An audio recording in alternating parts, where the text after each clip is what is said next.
brick in the wall.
All right, ladies and gentlemen, fellow decoders around the world, wherever you may be, male and female, it's nice to have you here. Figured I'd just come on and sporadically do a live. This will be some late night Astro-Tarot right now in the Quintana Roo sector of Mexico, just south of Cancun, north of Playa del Carmen, where I'm at. It's about 12:35 a.m.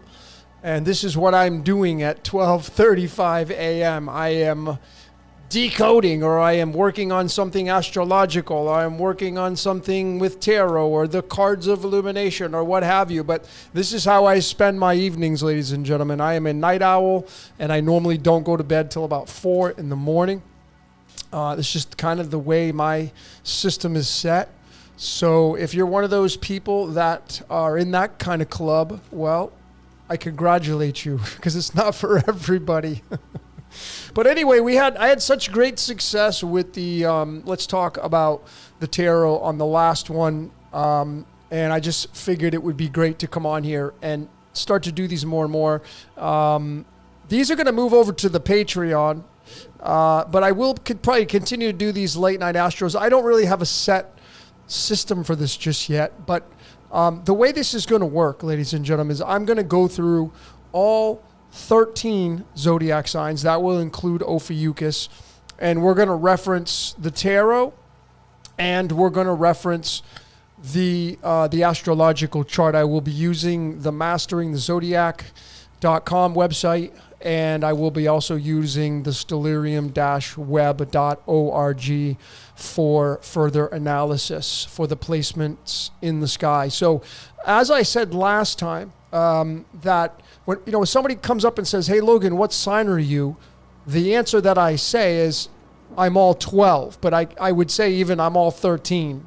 But people don't even know what that means. Like, what are you talking about? Yeah, well, if I pull up your astrological chart, you're going to have all 12 houses, 13 if you include Ophi. So the proper answer from my perspective, when somebody asks you what your astrological sign is, the answer should be all of them. And that's what I'm going to suggest here for you tonight as we go through this journey together, is that this reading that we're going to do is going to be tied right to the astrological chart in the sky. Some of you may have some more resonance than others. Some of you you're not gonna be in play with this.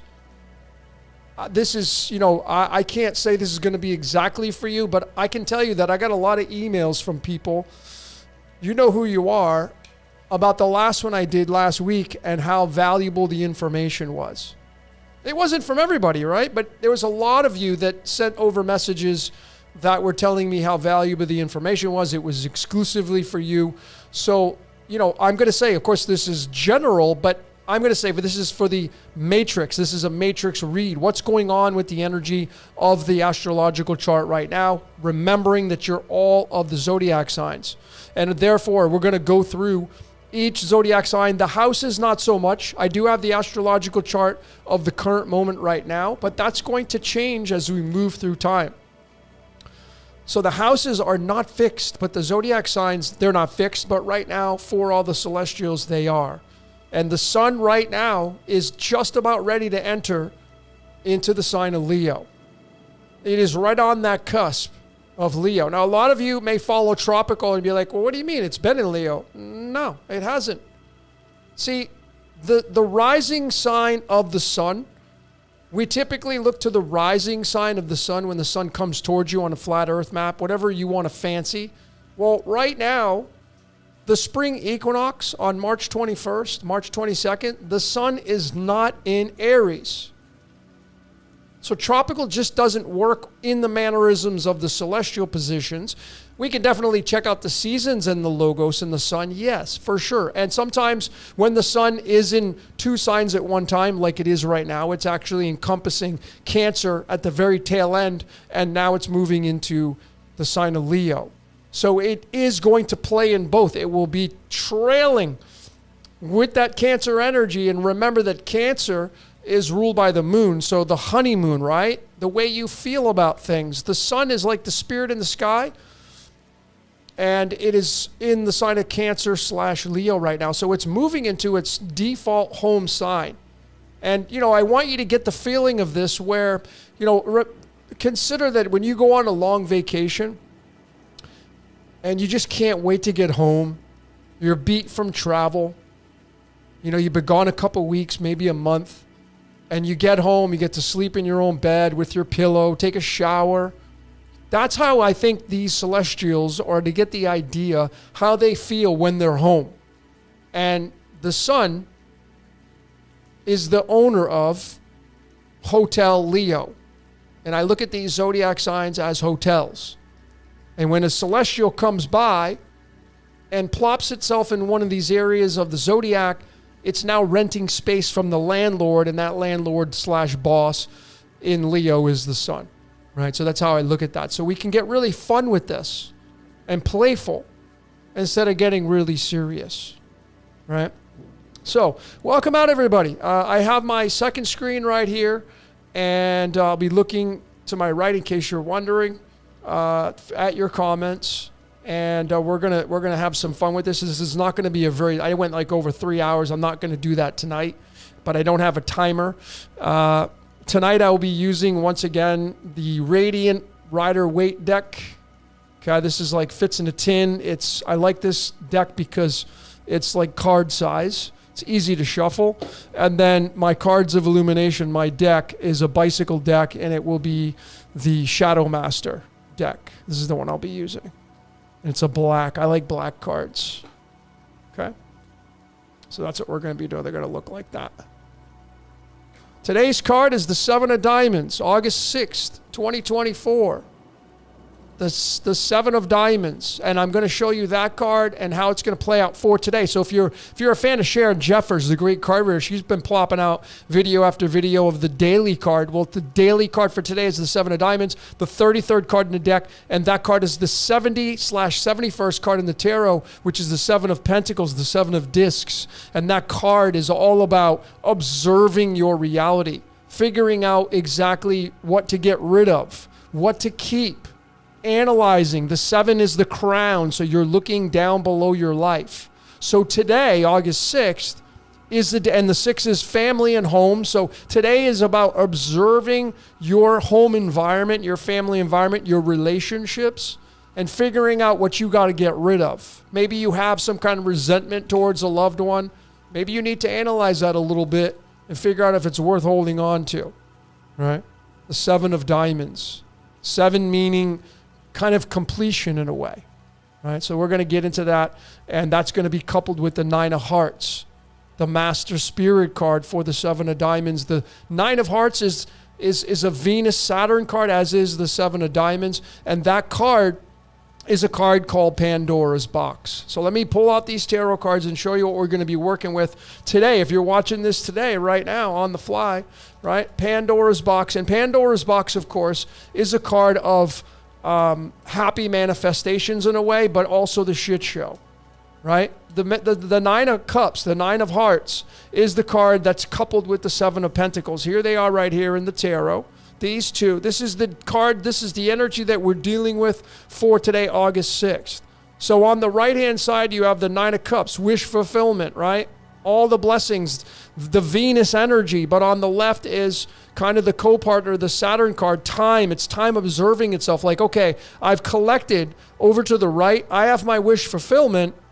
But on the left-hand side, what do I want to keep with that wish fulfillment? Maybe there's some things in your life that you thought were pretty badass, but now they're not. Maybe they're like worn out. They're not shiny new toy at feel anymore. At one time they were, right? So this is the two energies that we're dealing with for today's energy. This is just exclusively for today, but those are the cards there. And I'm going to shuffle these cards one more time here, and we're going to get started. I'm going to start with the astrological chart. Okay, so let's move on to, let me open my cursor. Okay, let's move here, and this is what the chart's going to look like. We're going to be, I'm using Photoshop, and I like to do a lot of drop and drag. This is how I do my readings. My personal readings are a little more extensive than this, but the Seven of Diamonds is the card for August 6th. Here is the tarot card to get the picture, the Seven of Pentacles, and that's partnered with the Nine of Hearts. So again, we have wish fulfillment, but then we have, well, what do I want to keep with that wish fulfillment? I got to get rid of this. Okay? And this is the chart right here. Once again, using the masteringthezodiac.com. And, you know, again, the value of this system is that it uses the zodiac signs in a roundabout way, the size of them, because not all zodiac signs are the same size. But we normally look to the houses where a lot of people, they use the system. A lot of them use the Placidus, which that's a newer system. I don't even use that one. But the whole signs giving us the 12 zodiac signs. But then we have the 13 zodiac signs that wrap all the way around. Ophiuchus, I think, is a little bit smaller than this, but it does sit in between Sagittarius and Scorpio. And I've got words on the outside of this zodiac wheel to give you an idea of what these zodiac signs are kind of all about. Like, this is the hotel. When you want to stop by and rent a room from the hotel Virgo, you're dealing with legacy, masterpiece, health, wellness, family, right? And so we have Ketu, we have the south node of the moon right now in the sign of Virgo, across the way, Rahu being in the area of privacy, the hidden things in life, the Piscean energy, the fish, the 2 feet on the ground. And this Rahu energy is got a companion here with Poseidon. Poseidon is now in its own home sign again. So Poseidon's feeling really good. So there's a lot of you right now that are getting this Poseidon energy, which can be very mystical. Very, very mystical here with Rahu. And Rahu normally is a sign that blows things out of proportion. So a lot of you may be getting a lot of mystical downloads coming into your life. This is really a time to get creative and artistic. Going inward. The privacy means, you know, the things you do behind closed doors, you may bring it out into the forefront. Like, you know, when somebody writes a song, you know, a lot of Piscean energy with a lot of artists. When they write the songs, it's in your head. It's privacy. But then you want to bring it out onto the world stage. We also have Chiron here, and Chiron is the wound. Now, it doesn't necessarily mean that it's the wound for you. You could surpass that, and you now will be the catalyst for other people. If you're some kind of healer, you may bring on the wounds of other people. And the wounds, of course, right now for the world stage is in a privacy area of the zodiac. So this is where a lot of people are looking at their shadow self. This is the house of the shadow. And it's really being out and pulled out for them because Rahu has to deal with this now. The desires of Rahu having to deal with this. And now these issues are being pushed out onto the world stage. And we're seeing that very, very easily. You're starting to see things come out of the shadows. And they're being brought out into the forefront. And you bring the Seven of Diamonds here, and now it's time to analyze. Playing off this card for today, August 6th. We also have Kronos, Father Time, sitting right here at the tail end of, or the beginning of the sign of Aquarius. And now you have the judge of time, right? And it's sitting in a house that it co-rules.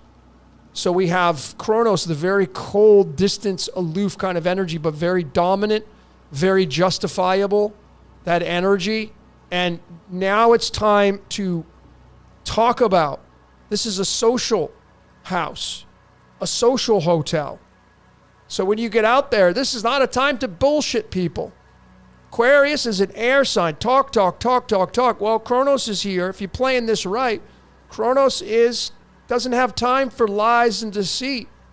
So if you're going to go out there and talk to people, well, you definitely don't want to be going out there and bullshitting people. This is a time to become truthful to yourself, authentic with yourself, and make those changes if you're not, have already done so. Over here to the right, we have Hades. We have Pluto.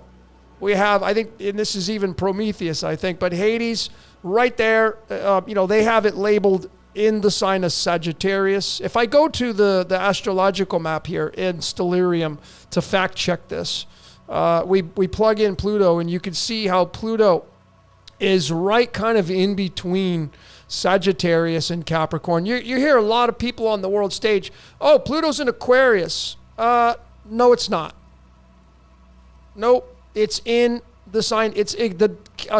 Capricorn gets the nod right now, as it should, because the job of Pluto is multifaceted, but one of them is to remove the deadwood, right? To remove the deadwood. And so, being right here in Capricorn, remember, is the ruler of time, and it is also all about law, government, politics, justice. It's the judge that doesn't sit with any emotions. So Hades comes into a sign that's very earthy, very grounded. This is real estate, money, real estate. I have a feeling that this is where we're starting to see the markets starting to change in a big way. Hades is going to make this transit here, and it's going to take till about 2040, 2041 to hit this position right here. So it's got a long way to go before it moves through the sign of Capricorn. And remember that right now, Hades is the return for the United States of America. That's a big freaking deal. This is a big deal placement right here. So we're going to talk about that. Nothing in the sign of Sagittarius, nothing in the sign of Ophi, Scorpio, Libra. We do have K2, the spiritual side. Been there, done that. What you're really kind of good at here in the sign of Virgo, Virgo being the sign of legacy. Remember, the last day of creation in Judeo-Christianity, I'm not saying it's true, but it's a big spell book that a lot of people postulate on the world stage. The last day of creation is a day of legacy, masterpiece, and therefore Virgo is, and remember, you Virgos that are heavy Virgo, you probably have OCD in some way. You like to keep it perfect. You like to keep it straight and narrow. You don't like messes. This is not for everybody, but this is a general. If you have heavy Virgo energy, you're like this critic, probably critiquing the hell out of life and people around you and yourself as well. You're heavy on yourself, right? But the liberation here is in Rahu. Now, we take this energy of criticizing imperfection and legacy, and now it's time to move it through this area of the hidden side of life and being very artistic. Never mind the criticism. It's time to move through liberation and create through the things you've been holding on to. The world is ready to see that kind of stuff. And then we have this area down here in Leo, and Leo is the house of manifestation. That's why I have the word manifest there. Leo is your pride, your ego, what you drive to do, what you strive to do. It's ruled by, where's my sun? Why didn't I get my sun over here? It's ruled by the sun, Helios, and the sun is now about ready to move into the sign of Leo, its own domicile house. And this is a big deal for the world right now. As it transits into the house of Leo, it's now going to be paired with Venus, Aphrodite, the moon, and today, I believe it's a new moon today, right? We're going to pull up the moon. So it's a new moon. Where is the new moon? The new moon is in the sign of Leo. Okay, so the moon aspect is the way you feel about the world. And when a new moon comes in, it's time to, how do you feel about the ideas that you have on the world stage? or the things you haven't shared. See, Rahu is in this area of Pisces. It's not time to hold on to things, folks. It's not time to say, well, I'll save it for next month or next year. Listen, if you question the things that you want to bring out on the world stage, the time's to do it. You know, Poseidon runs addictions. Addictions doesn't have to be negative. They can be, like, I'm addicted to decoding. Can it be detrimental? Yeah, in some ways, but it's very liberating as well. So it's time to be very artistic with your endeavors. And, you know, the moon being in Leo with a new moon, you know, remember Leo, the house of Leo is the pride, the ego, manifest shit. And it's the Hierophant card that sits here, the guru. So those of you that have things to share with the world, you have Mercury here. So it's time to spread that message on the world stage. You have the way you feel about it with Selene, the moon, and you have the way you think about it with Mercury. So you have the way you think and the way you feel wrapped up right here with Aphrodite. And, you know, remember, she wants it all. Venus does. Venus wants everything. She doesn't want to lose out on anything on the world stage. She wants it all. And this is where, you know, you have the appreciation of beauty, pleasure, the pleasure zone, right? So this is a time, like the last time I did this reading, there was a lot of love. It was so many cup cards, right? There was so many cup cards. It was insane how many cards that we pulled that were cups. I say we because it's a collective. I'm just the catalyst here. So this is a lot of energy down here in Leo, and the sun is moving back to its own house.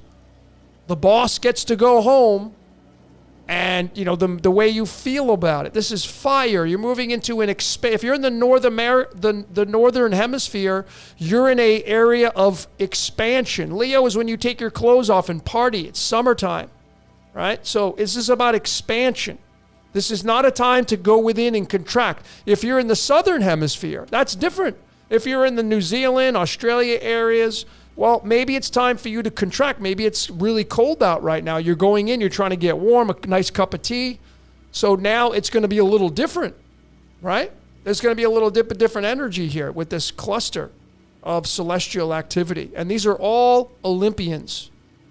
Right? These are all Olympians here. Helios, Mercury, Selene, Aphrodite, all Olympians.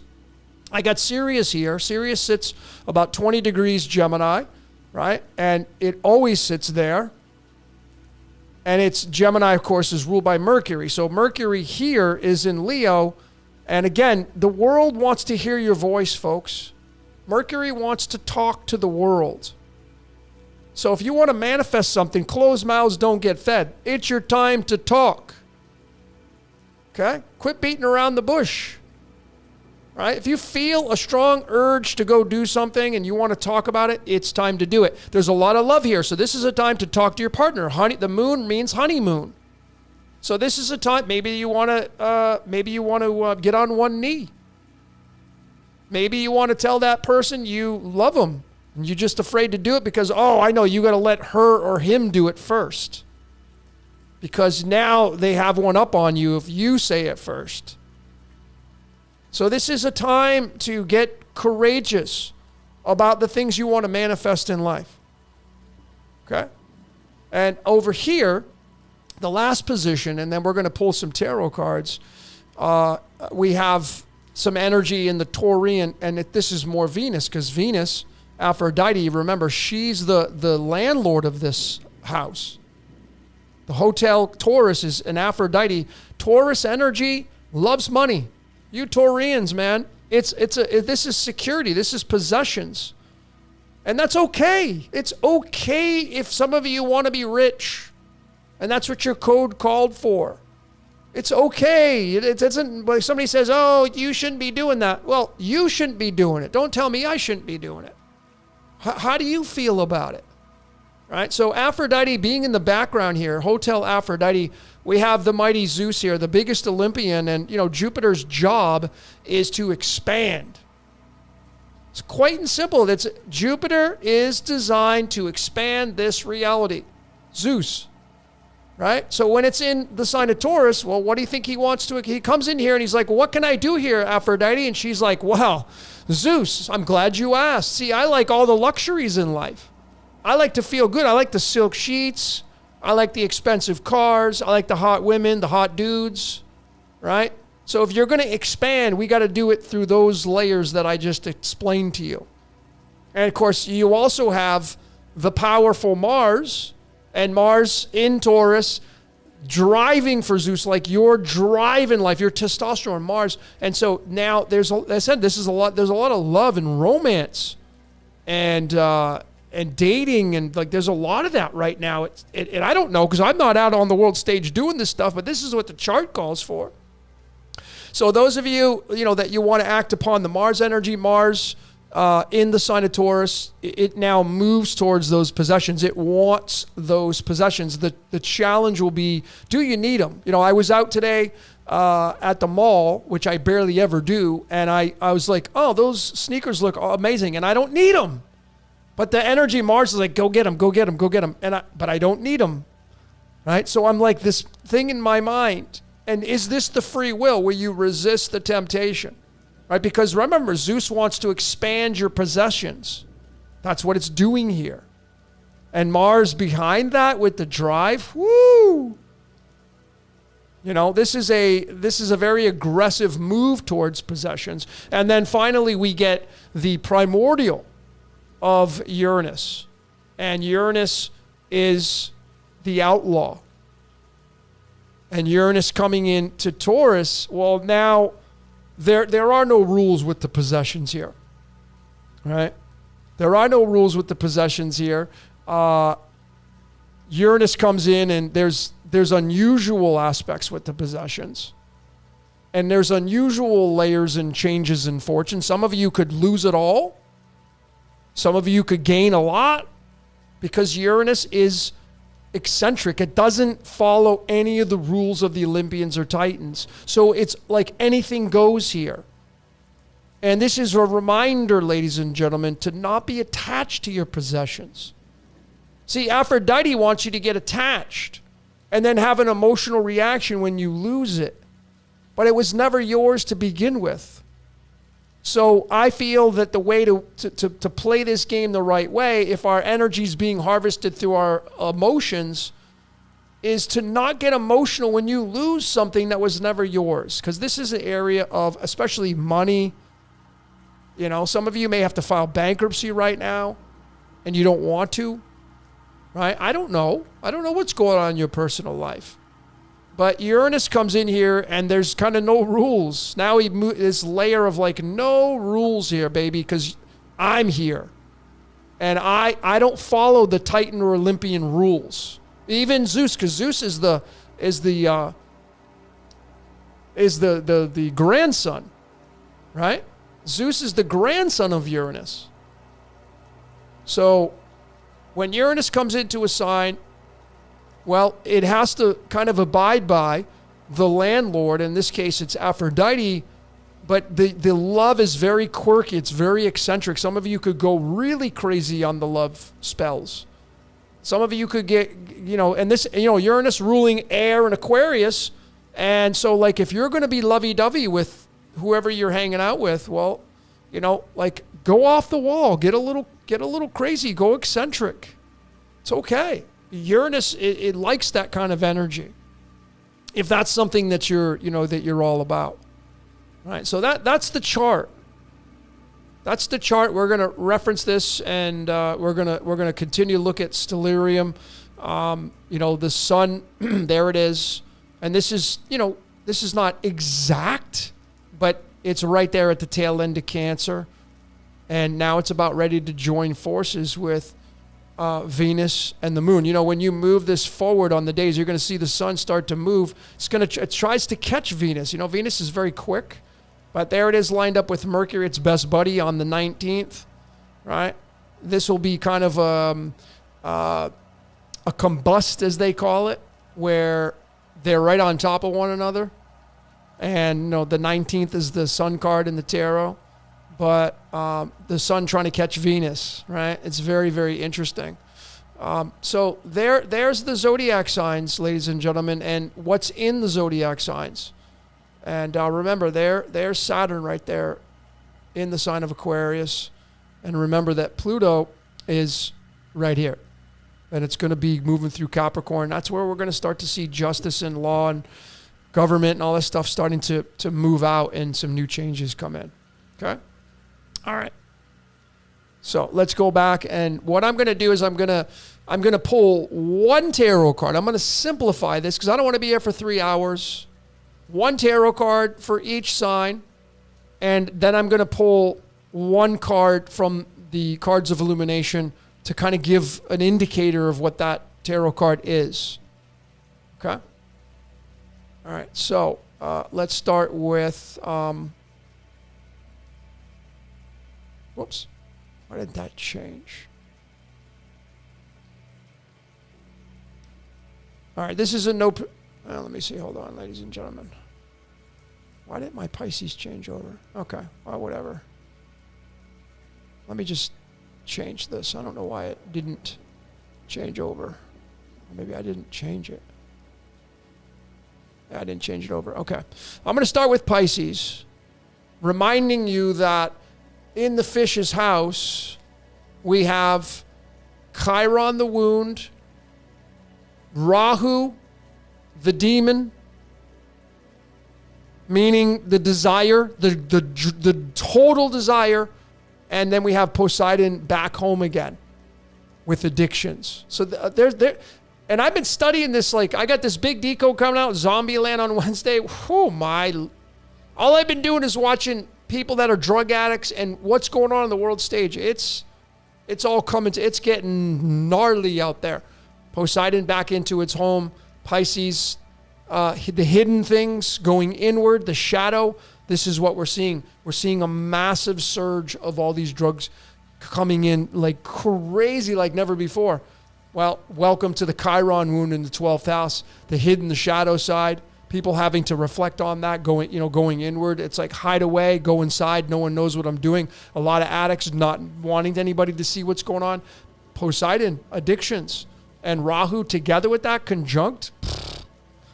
Anyway, so we're going to start with the sign of Pisces here, and we're going to pull one card. I know this is how I do it. I just tap my fingers over the top. I reach in, I grab a card without even looking, and that's what we're going to do. And I pulled so many cups last time, but let's see what we get. So the Piscean energy right now for what I just talked about, the card is, what did I just say?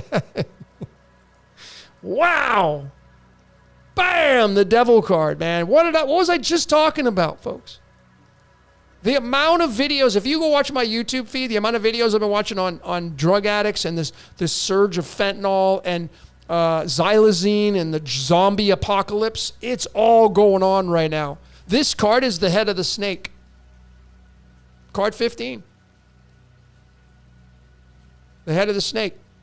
So in the Piscean energy, we have Chiron the wound. Folks, what this is saying for the collective to do right now, it's time to face your fears. See, you want to be that devil. You want to, if I'm going to go to dinner, I want to sit at the table with the devil, man. I don't want to be sitting down with the people that didn't get to hang out. I want to be that. So in the house of Pisces right now, so for some of you, what does this mean? It's time to get the addictions, time to let them go. What are you addicted to? Neptune in there. And I'm talking about addictions that are acidic. It's time to face that. Go talk to somebody. It's okay. You're not going to die. But some of you really need to face your fears. Remember, the 12th house is privacy, hidden things. Some of you are not, nobody knows. Well, the Chiron wound, man, this is the time to face that right now. It's time to face that. Remember, on the opposite side is K2, your spirituality. That's Virgo. That's paying attention to your health. Not paying attention to your addictions. Paying attention to across the way. Right here. Let me just go to it. It's time to focus on this right here. Whoops. This, K2. See, this is the head of the dragon. Well, K2's like, oh, I got a big yawn. This is like meh. Been there, done that. But the aspect of it's time to bring your legacy back. And this is the house of health and wellness. So the devil was up here in the privacy area of your life. And this is attributed to every single one of you, not just some of you. This is everybody. The card that complements the devil from the cards of illumination to give kind of another acknowledgement to that card for the devil. One card from the cards of illumination. The Three of Spades, man. This is the card of the artist, but it's also the card of the knife stabbing the heart. So for some of you, it's going to be painful. Folks, I've been watching so many videos on addicts, and these people, man, they can't get out. They can't get out. I mean, they just can't get out, man. And you know what? When I watch these, I'm grateful.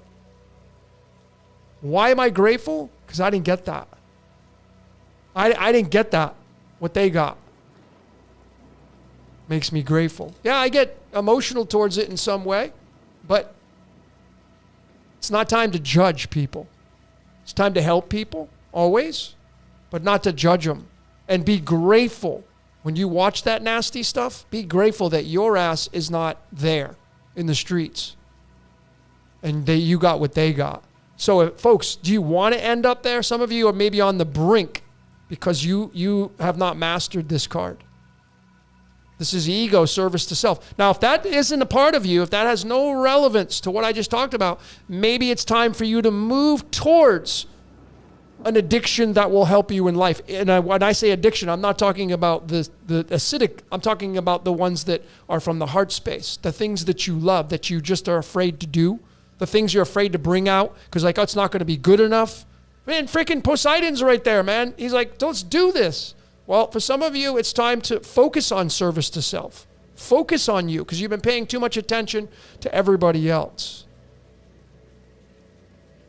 So if it's not addiction for you, it will be, this is a time for you to pay attention to yourself. And this card doesn't have to necessarily mean the knives in the heart. This is the card of the artist itself.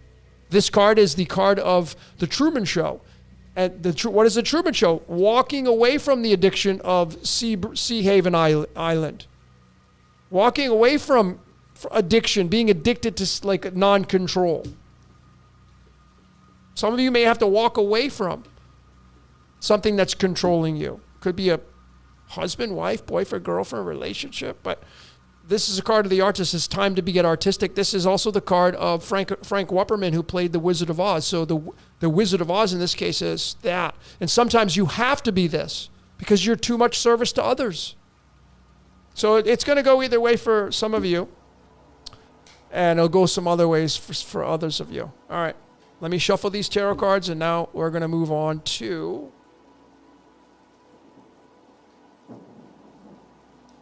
Aries. So now we're going to get into the hotel owner of Aries, Mars. Okay? Testosterone. Your testosterone. Let me write this card down so I remember if I have to reference it. Hang on a sec.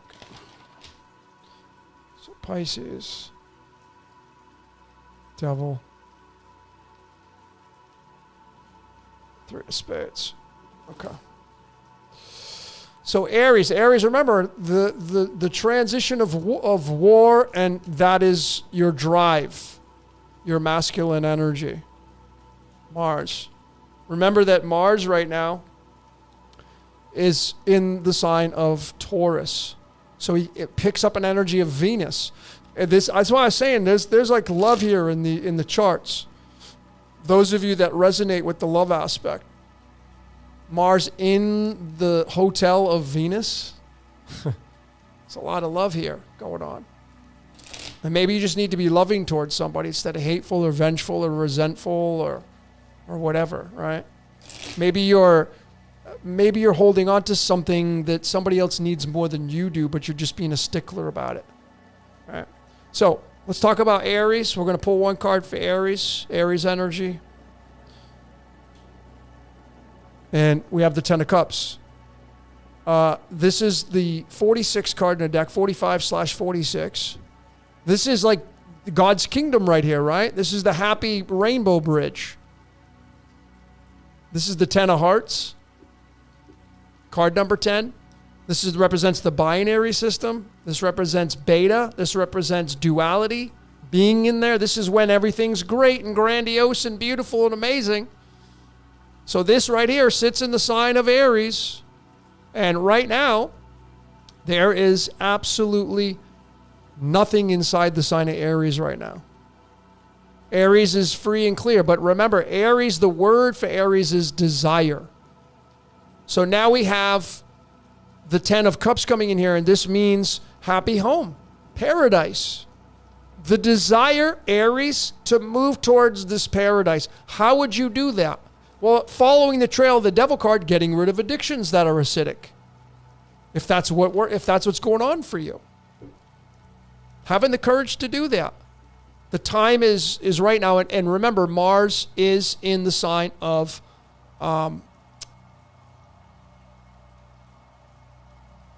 Taurus. So this is possessions. This card is going to be linked to the desire for more possessions. It can mean love. Maybe you want to tie the knot. Maybe you want to ask that person out. Maybe you want to have a baby. I don't know. Whatever it is that you have that testosterone, whatever you wake up and you have that tingling down there where the area of procreation is, maybe it's going to be portraying the aspect of a happy home, some kind of happy home. And the card to follow up with that for the sign of Aries from the Cards of Illumination. We have the Nine of Diamonds. This is the card of the actor or actress. You're on television. The Nine of Diamonds is a card of manifestation. And the Nine of Cups, which is the card for the spirit card for today, is how you feel about your manifestations. This is straight up just manifesting shit. So now we have Aries, the drive towards, and Aries and Mars is in the sign of Taurus, and we have possessions, and now it's like, go be that rock star. That Nine of Diamonds with that Ten of Cups, that's like, go be the rock star, man. What is it going to take for you to have that happy home? Getting rid of shit. Remember, Pluto is in Capricorn. Capricorn's Earth.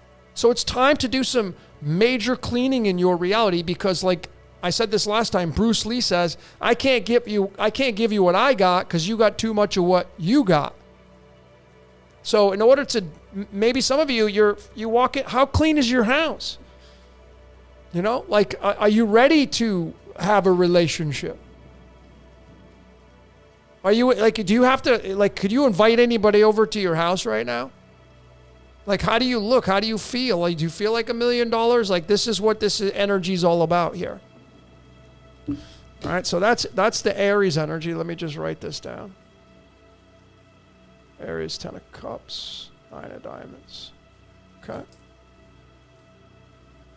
Now let's move on to Taurus. A lot of activity in Taurus right now. Remember that Taurus is your possessions.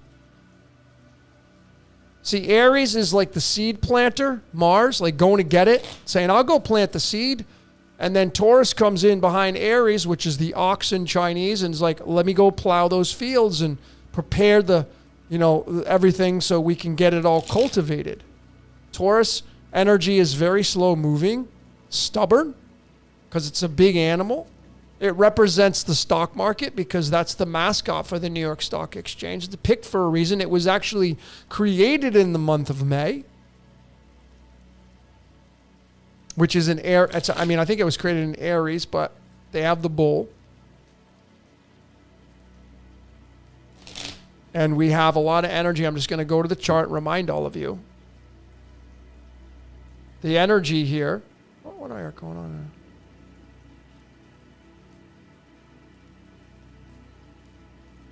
The energy here. What do I got going on here? What's going on? Enough video. All right. Somebody let me know if I'm coming through. I'll wait for some of you to give me some feedback. It's kind of weird that I'm not I got that error message. Somebody let me know, are you guys getting a smooth stream here?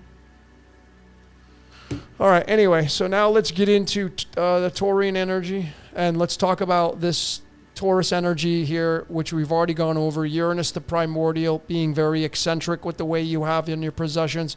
Zeus being the one that wants to expand your possessions. Mars being the planet that wants you to drive towards your possessions. And Aphrodite, who's the ruler of this hotel, she wants it all. Right? She wants it all, baby. And that's just the way it is. So this energy is very, very big. Okay? And that energy on the stellarium map is right here. This energy in Taurus. Jupiter, Mars. So this is a big block right now of energy we got going on. And it is tied to possessions and duality and things you collect. Okay? So, let's pull a card for Taurus. Those of you that resonate with the Taurian energy. And let's see what we got for a card. Taurus energy. So we have the card of the futurist. The Two of Wands is the card of the futurist. It moves into the house of number 2. Typically, Taurus is known as the second house. Well, now you have launching your desires here, too. The 2s represent duo, duality, beta, bet. This card, this is Elon Musk's birth card, by the way. Philip K. Dick, the creator kind of the cyberpunk area, his birthday, December something, I can't remember what it was. But it's the card of the futurist. So now I want you to place yourself with this card in your house of possessions. What do you want? You know, this person right here, there's 2 wands. I would imagine the one wand on the left is the sun. The one on the right is the moon. He's holding on to the sun, holding the world in the palm of his hands, right? And remembering that there's a lot of love right now. So this is deciding what you want to do, making that decision on the world stage. And this 2 of wands sits in the house of Taurus. So it's sitting there by default. Let's get a card to complement that. One card from the cards of illumination, the 2 of wands for Taurus, and the King of Diamonds, card 39. The King of Money. Wow, it's insane how much energy is focused on possessions right here. This is the king, and all the kings sit in the middle of the astrological chart, and the King of Diamonds is the boss of money. So we have the boss of money coupled with the 2 of wands, which is the futurist. That's the card that I call the futurist card. So if you resonate with this information about money, and it's in the house of Taurus, and right now, let me reference the chart again, where those cards sit. The house of Taurus is loaded with all this energy of Zeus wanting to expand, Mars wanting to drive towards that expansion, and Aphrodite being the lordess of this, being the landlord of this house. And they all have to move towards what you love, man. How you feel about this reality towards what you love. You know, she's down here, and she's in the house of manifest. So we have the manifest house. Aphrodite is here in manifestations. The sun's about ready to move in there. The spirit. And then this gets activated with the King of Diamonds here. There's a lot of focus on possessions. A lot of focus on possessions and the area of... Whoops. Hold on, folks. What did I do there? Okay. Launching your plans, figuring out what it is you want to do, the card of the future. What do you want your future to be? Some of you, with this King of Diamonds, in your house of Taurus, some of you are going to move towards what you love with your possessions. This doesn't have to be about romance. It can be about what, if you're not in a romantic relationship, well, what are you doing as a sacrifice for your personal life? And if you're not in romance, you're going to be service to self. Remember, the devil card came out in the Piscean energy, and this is Rahu and the desires, and you have Poseidon at home there, which is addictions. It's like if you're not in a relationship, well, maybe you want to move towards money and your future planning on money there with possessions. You know, I already did a decode on Bitcoin, and Uranus was right across from Saturn, and Uranus is, you know, the ruler of, I feel, the ruler of Aquarius. Aquarius is the age of crypto. So those of you that are in that space, what is it that you want your future to look like? This may be a time to go do a vision board, because this is the card of the futurist. This is tied to your possession. So if you're going to do a vision board, maybe you want to have the objective of your vision board to be wrapped around how you want your future to look like and how that is going to make you feel through possessions. What do you want? What kind of car you want to drive? What kind of place do you want to live at? And think big, because Uranus is there. There's no rules here. When you go window shopping for this possessions aspect here, Uranus doesn't follow rules. So don't follow your current state of incarnation. Like if you're living paycheck to paycheck, don't create a vision board based on that. Create a vision board. Go big. That's what this is suggesting with Taurus. So two of clubs and king of diamonds. Okay. All right, let's move into Gemini. Let's move into Gemini. Remember, I don't think anybody's home. Yeah. Gemini is your creative endeavors. Gemini is ruled by Mercury. Mercury is the way you think. So now you get into, what am I thinking about? Gemini is your doppelganger, the voice in your head. That's why it's tied to Mercury. Mercury is known as the trickster, right? Can be. Because you would say, oh, I got duped. I picked the wrong. I don't think so. There is no right or wrong. You just chose something, and it was already chosen for you. That's why when you get into a way of non-attachment, you won't be disappointed or, oh, that didn't work out the way I wanted it to. Yeah, that's because you're not in control. That's what the code says, ladies and gentlemen. Don't shoot the messenger. That's what the code says. You're not in control of your reality. That's what the code says. Just along for the ride. So why do we do this kind of stuff? So we can see it coming, and it allows us to be non-attached. Right? And you say, well, why would I want to desire some things? Because you're tapping into your higher self. It's a very tricky game in a way. It's a very, very tricky game. But Gemini, there's nobody home in Gemini right now. But remember, Mercury is in the sign of Leo. So Gemini's energy of being creative and communication and artistic and all that stuff now has this mercurial energy in the sign of Leo, and the sun's about ready to move in Leo. There's a new moon in the sign of Leo. Aphrodite's in Leo. So there's going to be a lot of energy for Mercury that's going to be all about yourself because it's in the sign of Leo. See, like Mercury comes into Leo and starts to rent a room from Leo, and Mercury's like, what can I do here, Leo? And Leo's like, well, go talk to the sun. And so Mercury's like, hey, sun, what can I do here? And the sun's like, listen, if you're going to rent a room here, and I know you want to move quick, you can move fast. You're going to like it here because it's hot here. So Mercury's like, yeah, I can keep my speed here. So there's a lot of quick talking, fast talking. There's a lot of manifestations coming into your mind. Right, with the mercurial energy. So this is a time to move into the Gemini energy and play on this energy of Mercury in the sign of Leo, which it wants to manifest. That's what the sign of Leo is. So Gemini's kind of coupled with manifestation right now. All right, so let's talk about Gemini.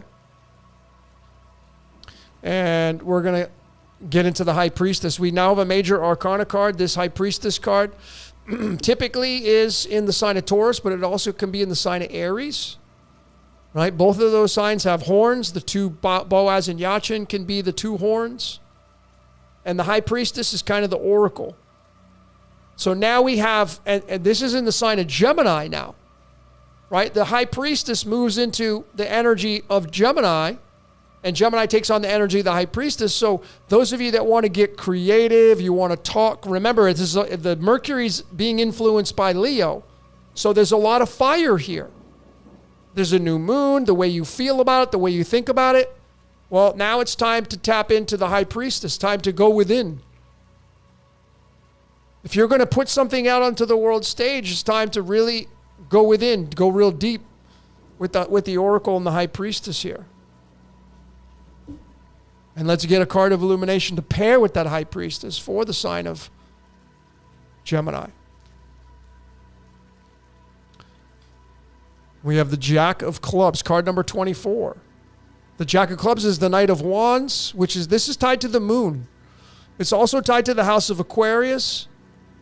It's tied to the house of Capricorn, the Jacks.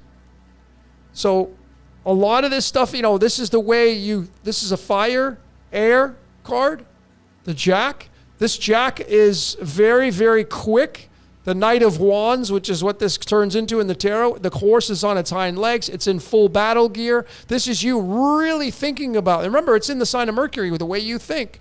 So now it's really time for you to take your oracleness. You become the high priestess, and the Jack of Clubs is the knight on the chessboard. And the knight is the most dangerous piece. It moves in that L shape. It can take so many different forms on the chess. It's a sneaky piece. But now it's time to communicate, because it's in the sign of Gemini. Mercury's in Leo. So this is a time for you not only communicate, get it out there on the world stage. It's not a time to sit around and play around and twiddle your thumbs and maybe I'll do it next month. This is the energy of right now with the Jack of Clubs. The Jack of Clubs is like the Swiss Army knife card. The master of so many things, the Jack of Clubs. It's one of the Jesus cards. That's why it's got a big fat J on it. No coincidence there. Jesus and the Jack. So now the Jack comes in with the Oracle in the sign of Gemini. Gemini's in Leo. It's time to manifest that shit with your communication, with you being creative, and not to play around, but now maybe you need to bring it out onto the forefront. All the things that you've been collecting from the high priestess aspect. All right, so that's the Gemini energy.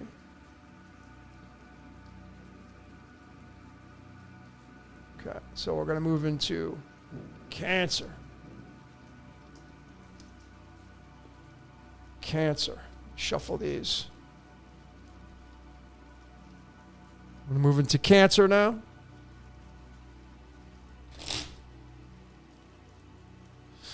Cancer's ruled by the moon. Remember that Cancer's ruler, the boss of Cancer, the hotel Cancer, is honeymoon. It rules the fourth house, and the fourth house is the four blood types, the square, the cube. It's your home, your family, your sanctuary, the way you feel about that. Cancer is normally a very romantic, compassionate. That's how you should be at home. If your home life is in turmoil, how do you get it right? How do you get it where, like those of you that had a honeymoon and now you're like ready to kill each other, what the hell happened? What happened? 2 years ago, you were on your honeymoon and you were having the best sex of your life, and now you calling the cops. Phew. What happened? I don't feel the same way about that person. Maybe your paths are going a different way and the home life is suffering. Got to get the home life back to normal operations. And in the sign of Cancer, right now, we'll just go here to remind all of you that right now the sun is just about ready to move over, and we go to stellium, and the sun's just about ready to move. There it is right there. And it already, it's so bright that it's already giving its energy through Leo. And we have the new moon there, and we have Venus, and we have Mercury. A lot of energy in Leo right now. A lot. All this cluster, the most clustered energy is down here. So, and I mean, these houses are going to change because this was taken at 12:30 a.m. So they're not going to be here anymore in the house, but they are in Cancer / Leo, right? But Cancer right now still has the remnants of the sun there. Okay? So here we go. The sun and Cancer. What kind of energy? The home life. What you love. What? Boom! We have the mighty tower. This is tied to Sirius. You know, when Sirius came into ancient Egypt, the Nile flooded. Destruction. Change. This is the card of Shiva the Destroyer. So for some of you, right now, and this is in the Cancer, some of you, the relationship that you have is about to go bye-bye. Or it's about to have a major change, major catastrophe. Some of you need to go through that change. It's going to be tough. Relationships are the hardest things, man. Relationships are addictions. We get addicted to love. We're in relationships and we're not even in love anymore, but you're addicted to the person and you can't let go. That's an addiction, right? But the Tower card coming in here, for some of you in the sign of Cancer, the sun just now moving, the tail end of that, but we have the Tower coming in here, and this is the card of Shiva, Pluto, Lucifer, Abaddon, Apollyon, the Destroyer. These are all tied to this right here. And this, for some of you, this is the ending part, or, you know, a mass. It doesn't have to end, but it could be a big fight, disasters in the home, because it's Cancer, affecting the way you feel. Remember that it's a new moon right now, and the moon's in Leo. So this can really affect the way you feel about it, because the spirit is there, Aphrodite is there. This is, for a lot of you, this is some upheaval in your love life, and the card that's coupled with that to give us another inkling of information for the Tower card in Cancer. Wow, come on, man. The King of Love. So I'll tell you straight up, for some of you, not for everybody. Some of you, your home life's about to make a major change. Some of you need to rectify your home life. Some of you may need to apologize. Some of you may need to mend the bridges. Some of you may have had your home life sucks right now and you just being really stubborn. Well, the King of Hearts comes in here and says, listen, you know, bygones be bygones. Maybe you need to make the first move. But also this is service to self. And do you love yourself enough to walk away when that Tower moment comes in and say, you know, enough's enough? Because this is in Cancer. And the sun's just now getting away from Cancer. And the moon, it's a new moon. So ladies and gentlemen, some of you,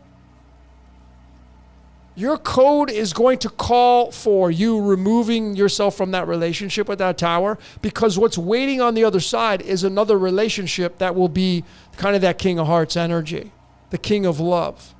But you can't have that until you go through that Tower moment.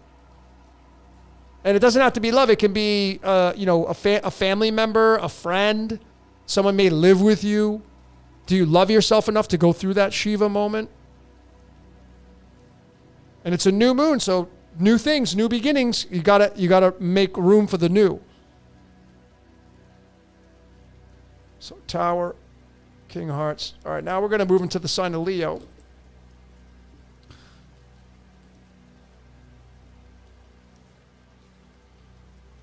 Let me just shuffle these and let's get into Leo. Boop. The lion, the pride. You know, Leo is tied to so much to the devil, it's not even funny. Why do I say that? Because the sun can freaking burn your ass. It's hot. It can dehydrate you. It's a taker, it's a giver, it's a taker, but the sun devil, you have the Arizona Sun Devils, that's for a reason. The sun is the pride. It's the house of Leo is your ego. Those of you that have a lot of Leo energy, like I have my Leo at my midheaven position for my astrological chart. What does that tell you? My career is supposed to be in the limelight. Part of my career is to be in front of people doing what I'm doing. And my sun's in Capricorn. And my Chronos is in Taurus, so I'm supposed to actually earn a living through this kind of stuff.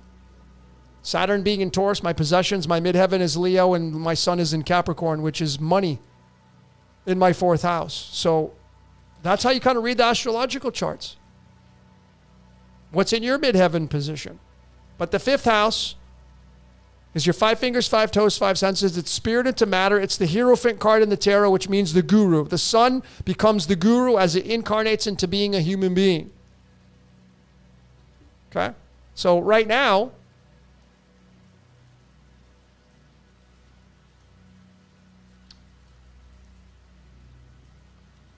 right here, all this energy is starting to play out in the house of manifest. What do you want to manifest? 5 is, children, the house of sex, your mojo, looking good, wearing the fine clothes. And you got Aphrodite here, man. She wants it also. She wants to be in the spotlight because the sun is the spotlight, right? And Leo, the lion, the queen of the jungle in this case. Mercury, the way you think. Moon, the way you feel. It's a new moon. New ideas. It's time to plant those seeds of the new ideas of what you want to manifest on the world stage. For some of you, it's like having sex with somebody for the first time. The honeymoon. There's a lot of love here, ladies. Some of you got to be careful with sex, man, and screwing, because Aphrodite here with the moon, the way the honeymoon and love, and now the sun's moving in here. Whoo! There's a lot of fire going on with honeymoon and the way you feel. Some of you, I'm just letting you know, be careful. Be very careful of what you are putting your energy and your mojo into. Just be careful. That's it. So the card for Leo for this collective energy is the 7 of Wands, card number 27/28. This is the card of Lucifer. This is defending what matters. It's a 7 of Wands, so it sits at the crown position. And remember, this is in the house of Leo, so for some of you, you need to create your boundaries. So if you're going to, and remember, it's a new moon, so this is new ideas. If you're going to start a new relationship, I'm telling you, if you're about to get into it, you're about, like someone's moving into your place, or you're moving into theirs, or you're starting to date, folks, Mercury being here, this is not a time to just sit back and not say anything. You gotta put up like this. Hey, this is how I roll. This is what I do. Not trying to be malleable for, like, I understand that relationships take sacrifice, but folks, there are some things that you don't want to sacrifice, but you're just like a little kid in a candy store, and you will at the beginning stages of the honeymoon, the moon being here, Aphrodite, there's a lot of love here. Some of you will forego what you're like, oh, I'll tolerate that. But then over time, you'll get tired of tolerating it. So the energy right now is it's a time for you to create your boundaries. It sits on the crown, right? So it's a time for you to create your boundaries. If you're going to get into a relationship, folks, I'm telling you, this is a time to be honest with your partner, new partner, whatever, and create those boundaries. Mercury being here, communicate. Don't leave any stone unturned. And if it's not about love, well, it's about what you're going to manifest. So make sure that you're crossing your T's and dotting your I's. Make sure you're very thorough with your manifestations. And, across that way is, you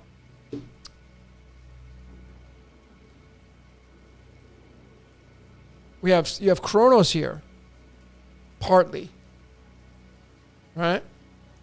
Partly. Kronos is in the 10th, is in Aquarius. So, this is not a time, the Kronos is like, will reward you when you cross your T's and dot your I's.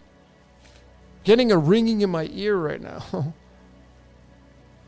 So let's see what couples with the 7 of Wands. Defending what matters, setting your boundaries, stabilizing your life. If it's love, that's what you're going to be focused on.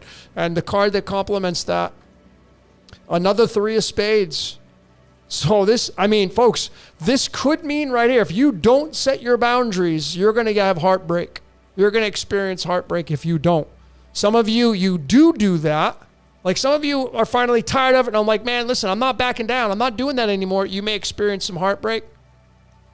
Those of you that are not in love and don't have that love stuff right there, it's setting your boundaries on what you want to manifest as being an artist. Using your creativity. This is tied to the sign of Gemini. Gemini is ruled by Mercury. Mercury is sitting in the sign of Leo. The way you think.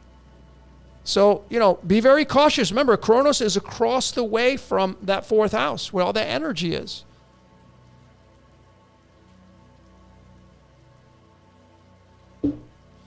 Okay. Let me write this down.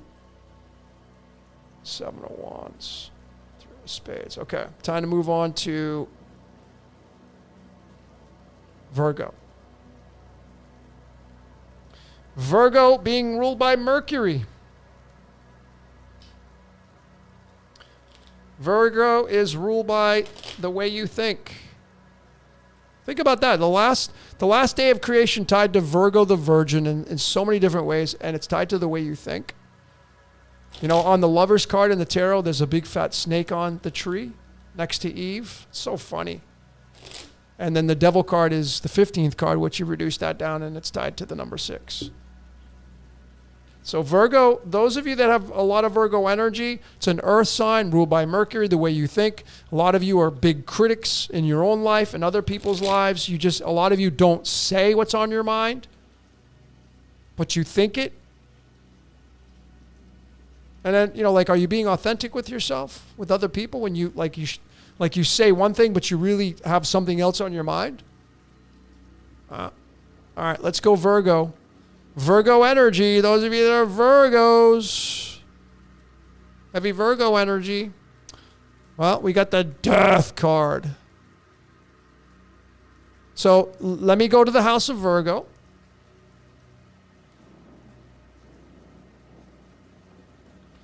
And we have Virgo having K2 here. The south node of the moon, K2, I feel like K2's kind of like been there, done that. It's the tail of the dragon. Like I've been there, I've done that. And it's the legacy, it's the masterpiece, Virgo, the critic, the caretaker.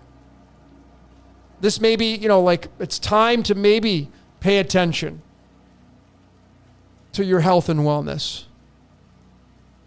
Virgo.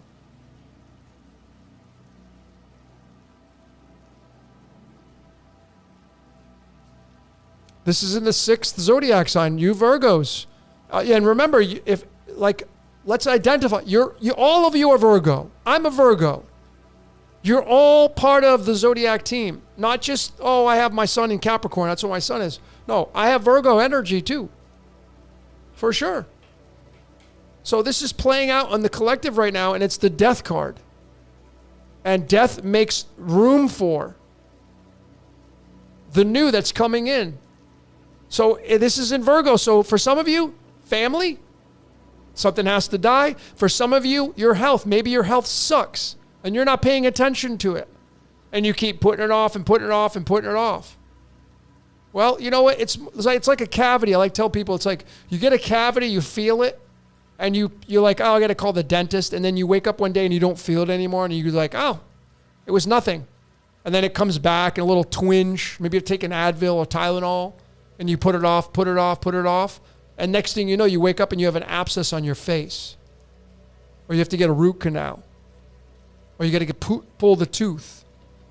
Because you could have prevented it by just going and getting the cavity filled. You put it off, put it off. So this, I'm telling you, for some of you, there needs to be something in a big way removed from your health and wellness or changed from your health and wellness.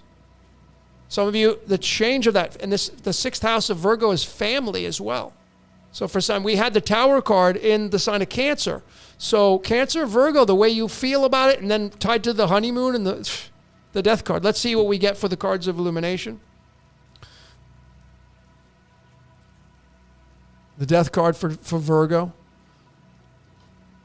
The Jack of Spades. The Jack of Spades is the artist. This can be the artist or the thief. The Jack is another Jack, another Jesus card coming with the sword. This is the Knight of Swords. The Knight of Swords is card number 61/62. It's the card of revolution. If you watch My Life is But a Dream, this one. This is card number 50. 50 is tied to the Wizard of Oz and the Tin Man. The Tin Man looking for his heart. Looking for love. It's in the house of family. It's in the health and wellness. So some of you need a revolution in your health. You need to really, really take your health seriously right now and stop beating around the bush. Some of you, K2 being here, some of you need to start paying attention to your spirituality. Stop beating around the bush with that. Mercury being in the sign of Leo, right? So Mercury being the ruler of Virgo. So there's a big push here for spirituality because the sun's about ready to move into Leo, and now the sun is a big part of that, the light. So for some of you with K2, the south node of the moon here, something has to die. And the Jack of Spades is like in Matthew, in theology, Jesus says, I'm not coming with peace. I'm coming with a sword. And that Jack of Spades, I mean, this card right here is the card tied to Bitcoin. Bitcoin's Genesis Block 0 came out on January 3rd. That's what this card is. 50. Cincuenta in Spanish, right? It's tin. It's Zeus. So for some of you, spirituality. For others of you, health and wellness. For some of you, family. Something has to die, and that it could tie to the 4th house of Cancer where we got the Tower card. So there's a lot of that there. So there's Virgo. So death and Jack of Spades. I'm already an hour and 15 minutes. See, it's just... All right. So let's move into Libra. Now remember, Libra is ruled by Venus. So we have another push towards Aphrodite. So now we move up here. Aphrodite ruling Libra, the Alpha and Omega. So now you have love. See, that's why Aphrodite is such a praised energy, deity, because Aphrodite, Venus, is spirit into matter. That's what the logo is for Aphrodite, spirit into matter, the circle with the cross. And Libra's got the Ra in it, and it's the balancing of the scales. And this is the house of relationships. That's why I have the word relations here. So this can mean marriage, partnership, intimacy, but it also can mean business partnerships. How you relate to the world. The 7th house is across from the 1st house. Your 1st house is your ego, your identification, where you drop the anchor, drop the seed of Aries, where your desires come from. And now you have the opposite of the desire, and now you have the sacrifice of relations. Well, there's nobody home here. This is bare right now. But there's still the Aphrodite energy, and remember, she's down here in Leo. So there is some solar energy here in Libra, Ra, because the sun is the ruler of Leo and Aphrodite is in Leo.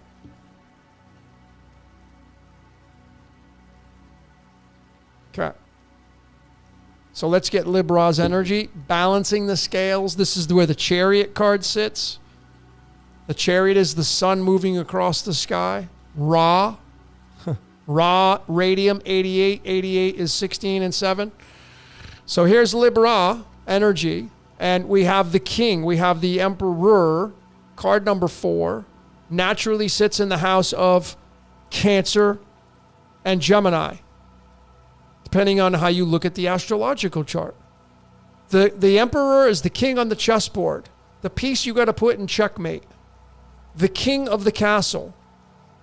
And the king is an energy that is tied to the way you feel about this reality, because if this is going to sit in the sign of Cancer, well, the Cancer is ruled by the moon.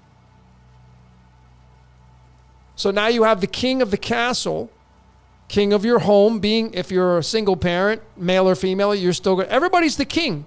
All of you on the chessboard, you're going to be all the pieces, but now we move into the king. And this king right here comes into the sign of Libra. So now we have some home energy again, and being tied to the kingdom that you rule over. And this is in the sign of Libra, which is relationships. So now we have a very stubborn emperor king here in a lot of ways. But, you know, the king becomes very exalted when he looks over and he talks to the empress next to him, and that's, you know, the queen.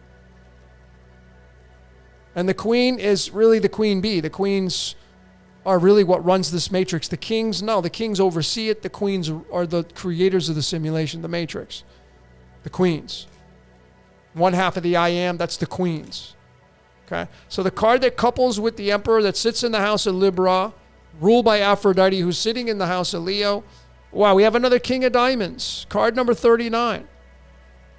And the kings all sit in the middle. So we have a king and a king.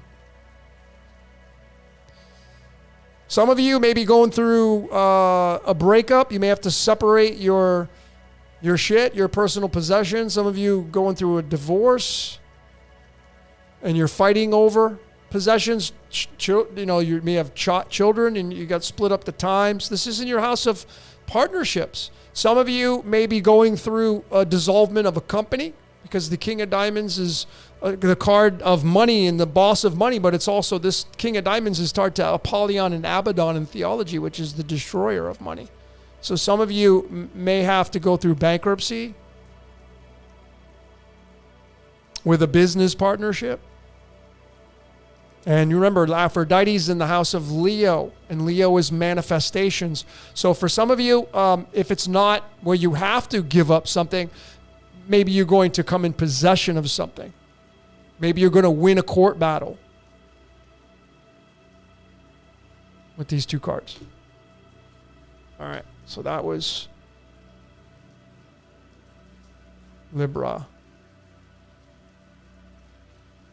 Emperor, King of Diamonds. Okay. Okay, let's move to Scorpio. We're getting there. Scorpio.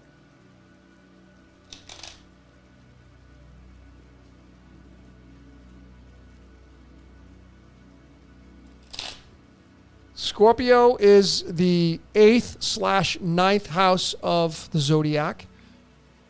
I say 8th or 9th because remember that the spring equinox is in Pisces, so we can say that Pisces becomes the first sign right now for springtime. 7 degrees Pisces in the spring equinox. So Scorpio, what does Scorpio represent? Power.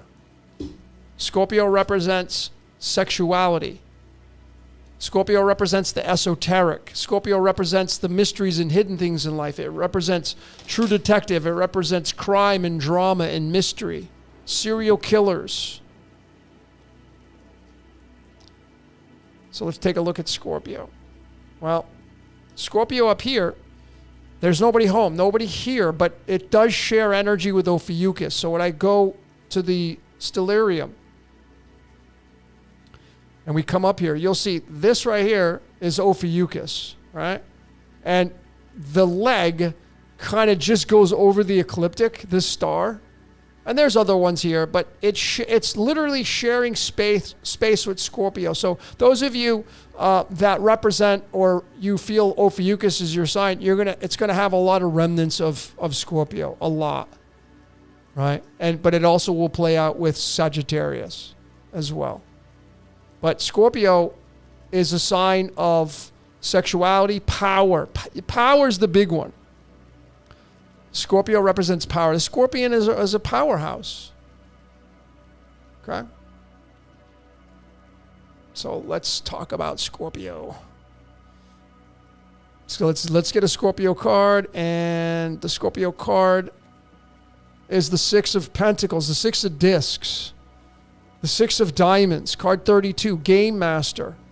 This is a card that's tied to Libra as well. You see the scales there.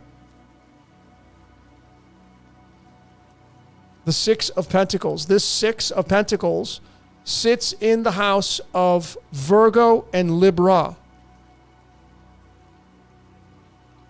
Okay? Virgo and Libra. And Virgo is the Virgin, so the way it encapsulates the Virgo and the Virgin is the Virgin giving.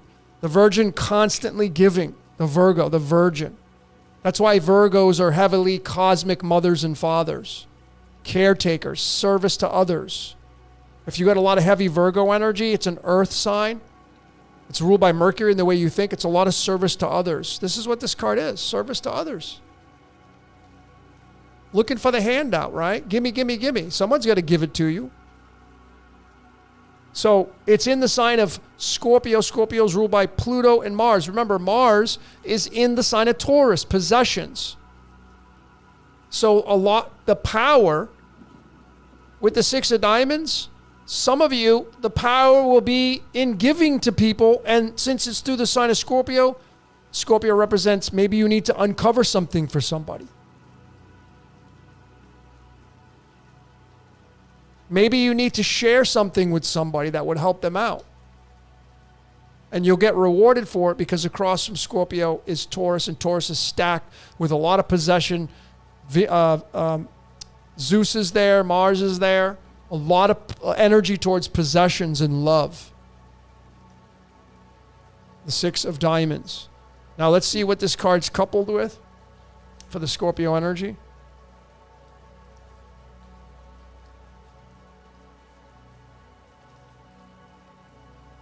Scorpio's coupled with another King of Hearts. More love. So we have, when you bring these two together, you know, the Six of Diamonds can be a CEO, a boss. Six meaning, you know, perfection, legacy. But it's a giver card. So now when you take it and pair it with the King of Hearts, and it's in the sign of Scorpio, remember. So Scorpio is power. So now if we just relate it to power, there's no celestials in Scorpio right now. But Pluto is in the sign of Capricorn, which is justice and real estate and being a boss. And then Mars is in Taurus across from Scorpio. So this symbiotic relationship between Mars being the co-ruler of Scorpio is playing out through this. So again, possessions. Maybe you need to let go of something. And that's going to give you power. Or it's not yours anyway. You're just renting life. Life is renting to you. Doesn't matter what you own. You're never going to take it with you. You're a renter. There is nobody here that owns anything. You don't own shit. You're renting it all. It's temporary. So maybe the power for those of you in the aspects of Scorpio is to become this lover and give. And that's the power. Some of you are really great receivers but horrible givers. Some of you are great givers, but you're horrible receivers. The flow of energy is a loop-de-loop. A lot of you are great givers. You're terrible receivers. You cut off the supply. So this is a lot of giving energy here, the Six of Diamonds. And it's with a lot of love with the King of Hearts. Selfless energy. Nobody's home in Scorpio right now. Remember that Pluto, the co-ruler, is in Capricorn. Saturn's in Aquarius. So this also could tie into social circles. Maybe going to your power or go to the soup kitchen. Maybe you have a lot of knowledge of the esoteric and you just have nobody to share it with. Maybe you need to go to the soup kitchen or go to the homeless shelter and you'll find somebody there that you can share your love with, you share your message with. You want to talk about it. I hear this a lot for people like, I got nobody to talk to. Are you getting out? Oh, I just don't resonate. I hear this. I'm telling you, folks, I hear this a lot. Nobody gets me. Dude, what are you talking about, man? How much are you getting out? In the house of social circles, Saturn is there right now. So if you're willing to get out there into social circles, the T's will be crossed and the I's will be dotted. I mean, the energy just may be the power that you're looking for is in the soup kitchen or volunteering. And you'll find somebody you can share your love with, and your love is actually the esoteric knowledge that you have through Scorpio. And you'll get something in return because Mars, the co-ruler of Scorpio, is in the sign of Taurus. Again, it's a receiving, giving energy. Okay? So, Scorpio, Six of Diamonds, and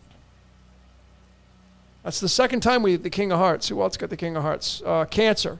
Cancer also. So we have love here.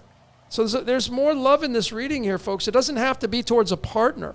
It can mean volunteering for a soup kitchen or from a homeless shelter or at a school for the kids or for animals. All the kings sit in the middle, that King of Hearts, the King of Love. Coming in with the Six of Diamonds, which is a very giving energy, balanced energy. And now it moves into the sign of Scorpio, which is a very powerful energy. It means power, the 8. Power. It even moves into the number 9, which is humanitarian. Scorpio is not just the 8th sign, it's also the 9th when you consider that the spring equinox is not in Aries, it's in Virgo.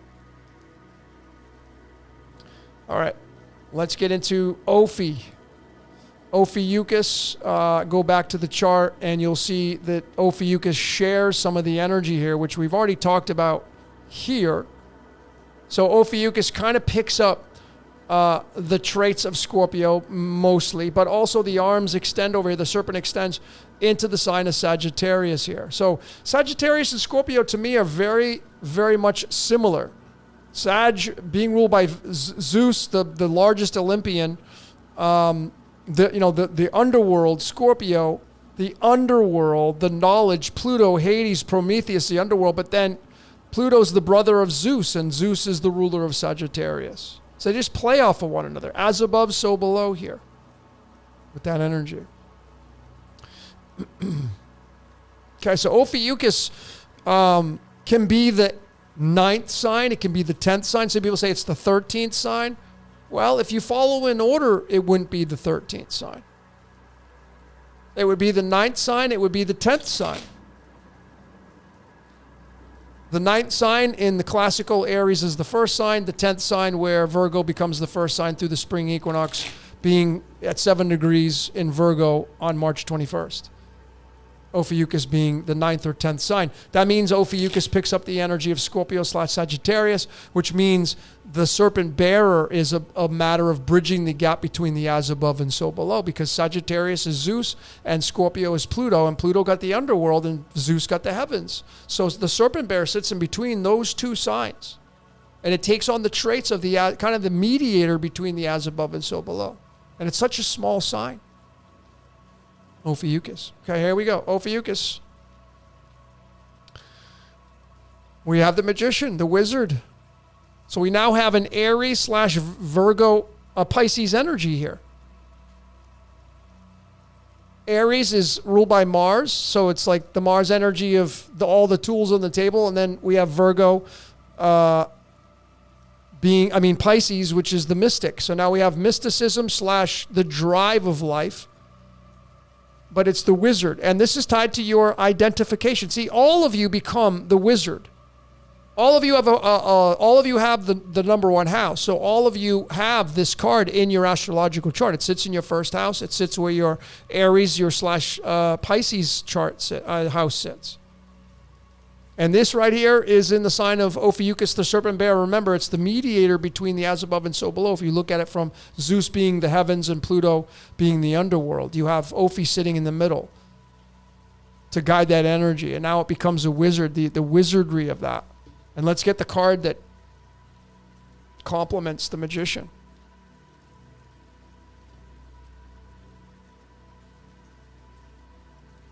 I mean, it's a lot of identification here.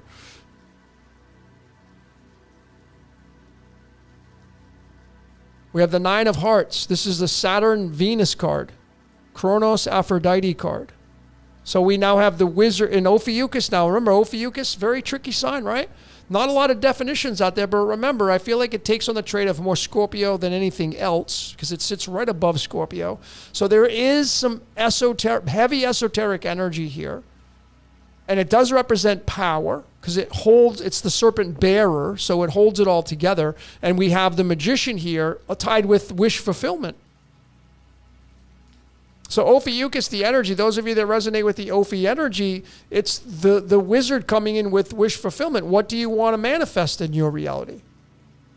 Ophiuchus can be the 9th sign. If Scorpio is the 8th sign, Ophiuchus would be the 9th sign. I know a lot of people say, it's the 13th sign. How's that even possible? If you start with the first sign somewhere else, but if you start with Aries as the first or Virgo as the first or Pisces as the first, Ophiuchus is going to be the 9th or 10th sign, not the 13th. And there's the 9 of Hearts, which is the 9 of Cups, which is wish fulfillment. This is the 9 of Hearts is a Aphrodite card. So Aphrodite comes into play down here in Leo. And the sun's about ready to move back in its own house. We have the new moon there right now, along with the Mercury energy. So a lot of this Ophiuchus, the serpent bearer energy, is a lot of slinging your magic on the manifestations on the world stage, on what it is you want to do. And that can be all over the place because it just depends on how you resonate with the Ophiuchus energy. So we have the Magician and the Knight of Hearts. All right, we're getting to the tail end of this.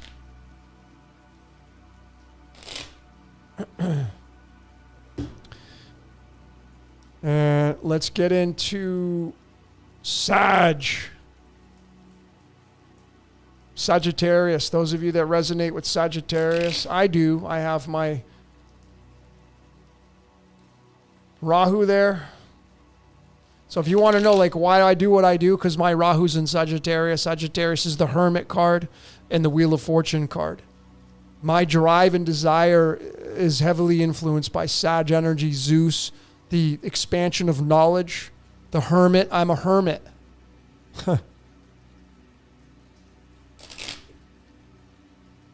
Remember that Zeus is occupying the house of Taurus right now. Zeus's influence on Taurian energy is expanding the consciousness of people for possessions. Possessions. Right? There's in the sign of Sagittarius right now. There's nobody here. Now I know like this has got Pluto right there, but I'll just reference this right here, and you'll see that Pluto sits right here. And this is not exact, right? But this is where it sits, and it's officially in Capricorn. But it ain't anywhere near Aquarius. It's kind of like right there. And it's going to be here till 2039. If I move this to, see how it's moving through Capricorn, 2030, 2031, 2032, 2033. I mean, the arm of Aquarius through this rendering sits right over the top of Capricorn, but officially Pluto moves into Aquarius right about this time right here. You still have Capricorn energy here, 2040, 2041. That's when Aquarius, and this is a moment that Jason Bashir's over at Archaics talks about the Phoenix event. Right? He's got it pegged at 2040. Well, 241 is the 53rd prime number. This is a big marker here. But anyway, let's go back to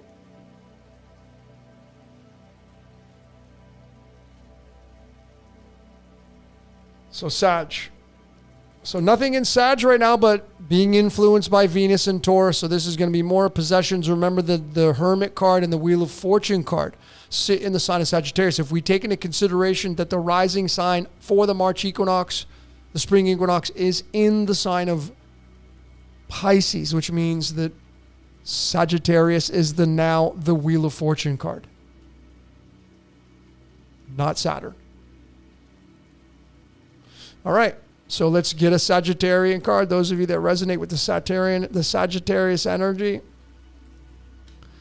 We now have the Page of Pentacles, which is the little gift coming in, right? It's the little messenger. I like to, these cards, they to me, they represent, I spoke about this last time, the pages are like the prince or princess of the tarot deck. And they're like very naive in a way. To where when the Page of Pentacles is normally like the message, like an offering. And when it comes in, it's very much like a Fool energy.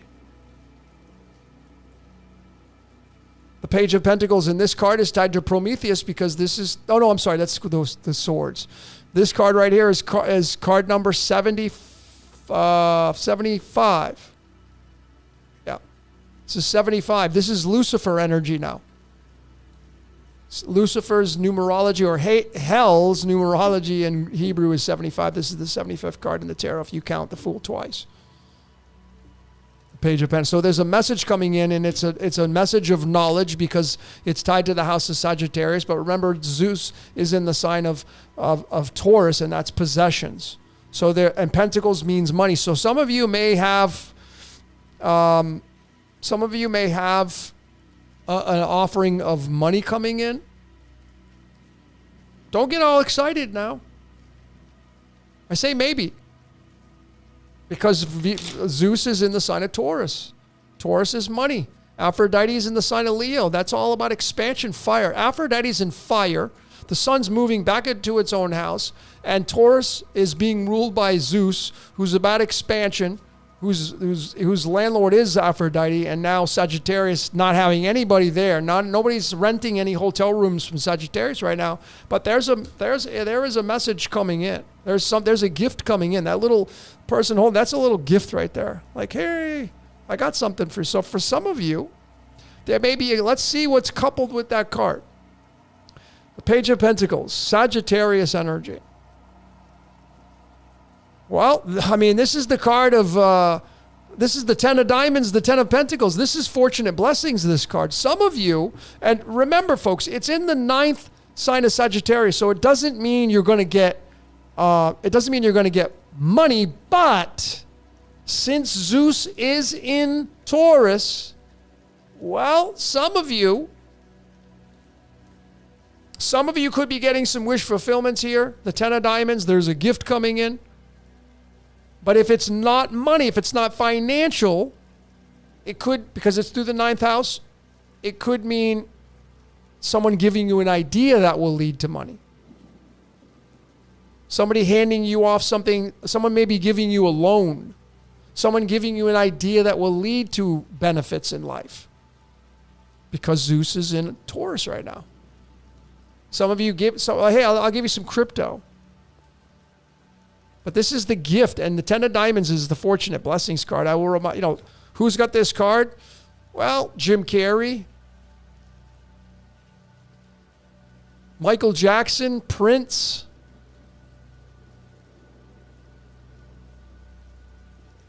Matthew Groening of The Simpsons, Ten of Diamonds. Card number 74 in the tarot.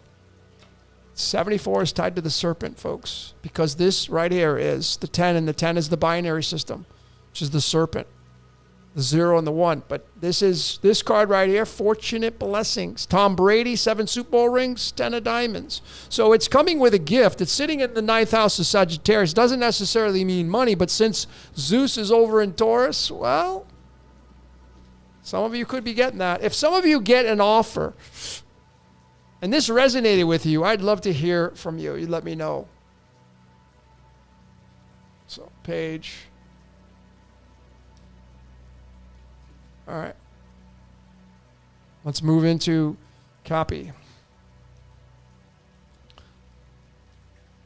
Remember that in Capricorn right now, you have Pluto the Destroyer. Pluto doesn't necessarily mean destruction. Pluto is the god of the underworld, so it can also be addictions. I told you there's a heavy influence right now for the collective from the Zodiac, from the great beast above, which is the Zodiac wheel. There's a lot of possessions. There's a lot of love and possessions here for the collective, for the matrix, for all of us. So Pluto being in the sign of Capricorn, which rules real estate and a lot of finance, and Saturn being in the house of Aquarius. Aquarius is the social circles, getting out in social circles. So folks, if you're not financially stable, if you're not where you want to be, okay, fine. I can see that. But what are you doing to change that? Like, some of you need to get out in social circles. You need to get around people. Okay? Remember, Capricorn's co-ruler of that Wheel of Fortune card, spinning the wheel to determine your fate. So we'll go to the chart.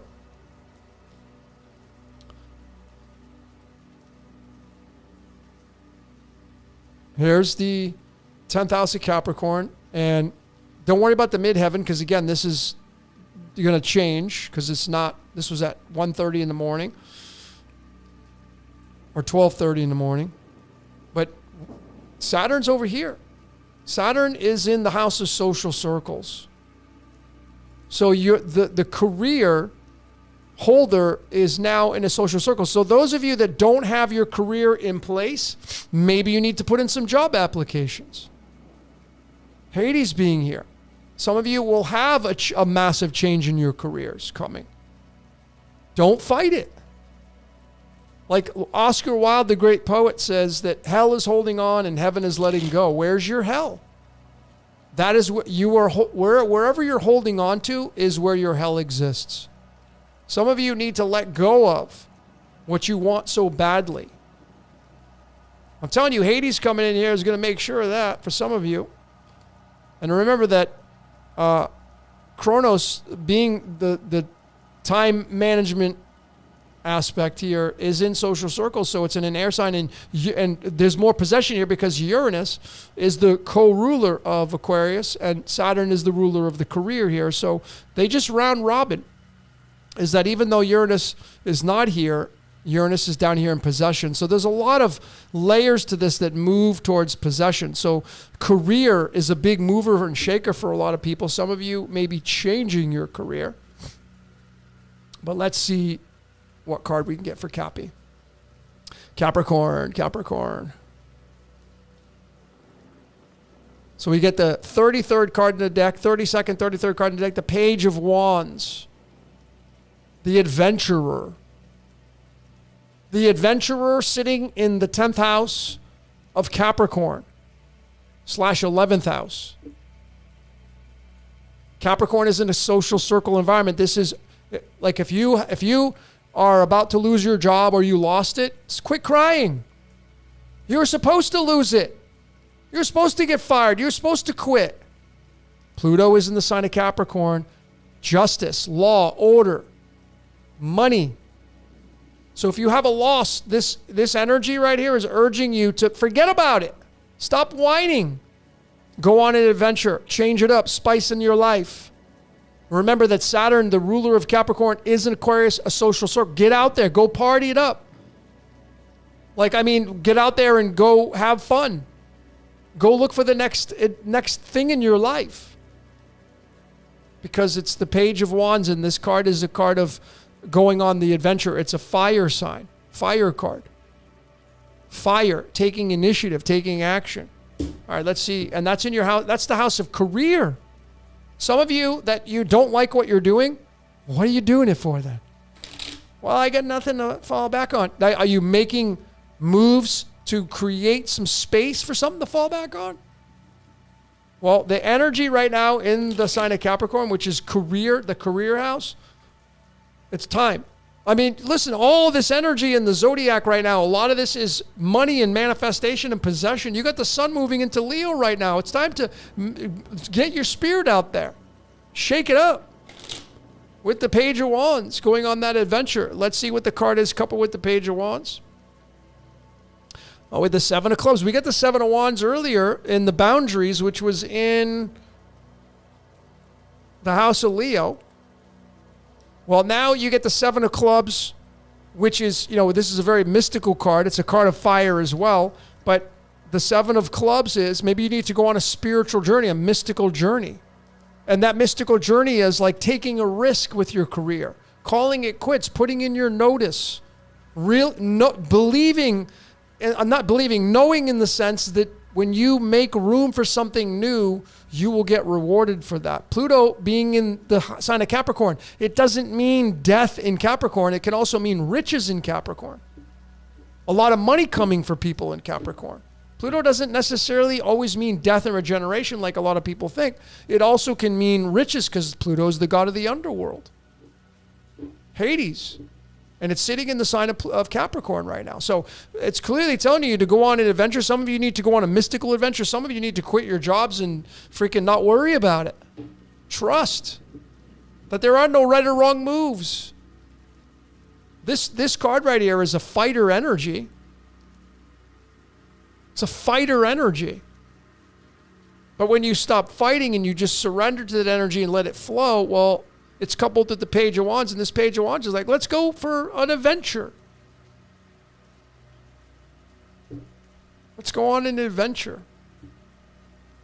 So maybe you need to go on to a job fair. Maybe you need to put some applications in. Maybe you need to take some what you would call chance. There are no chances. Maybe you need to get out in social circles to find. Maybe some of you can get out in social circles. Capricorn, Saturn in social circles of Aquarius, or we're going to move into next. Some of you need to get out in social circles to increase your chances of finding what it is that you want. Finding that mystical journey, coming to a new chapter in your life. So Page of Wands, Seven of Clubs. And let's get into the final sign for tonight's reading. And look, it'll be 2 hours. I didn't want to go this long, but just can't help it. That damn Mercury in my chart. All right, shuffle these cards. Let's talk about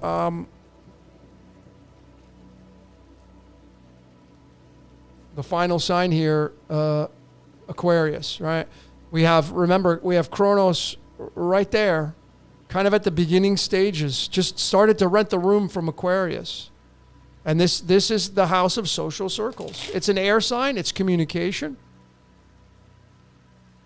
Remember that this is having a symbiotic relationship with all this energy down here. The sun's about ready to move in here.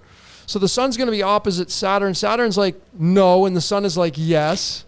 Saturn's like, prove it to me, and the sun's like, I'll prove it to you. I'll show you. Saturn being the grumpy one, and Helios being the fun, spiritual one. So Helios is about ready to move into the house that it loves. It wants to manifest. You're going to see a lot of manifestations, a lot of possessions coming into fruition.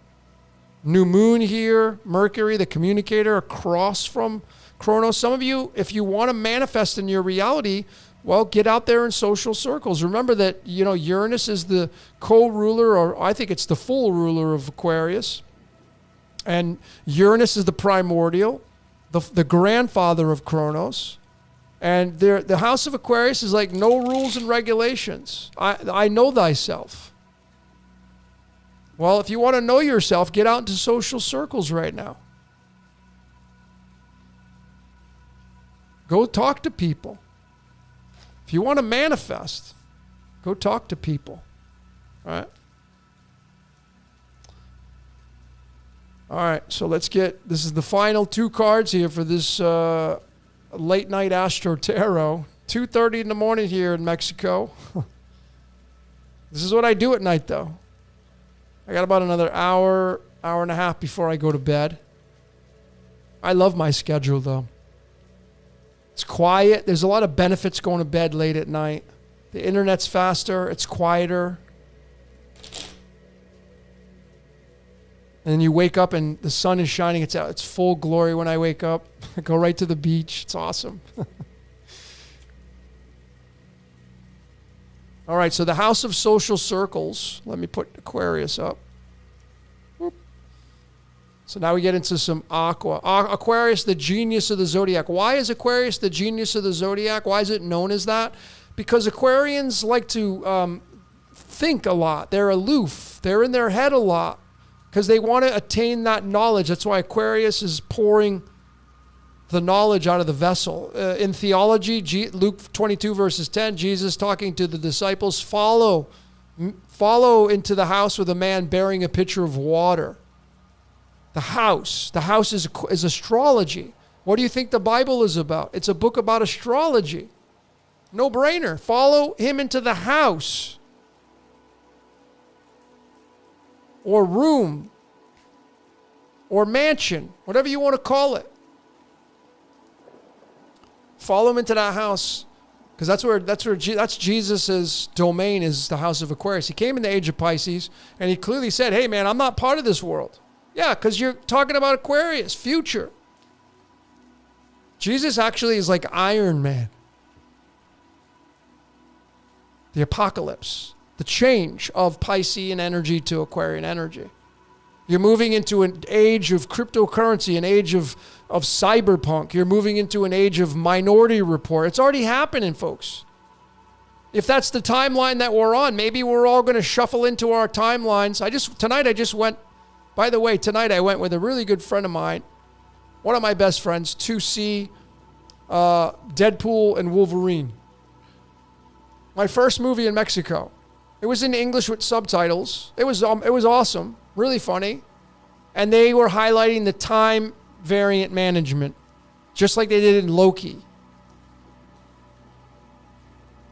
The timelines. They highlighted timelines again. Now, I don't know if it's true, but it just may be that you have your own timeline.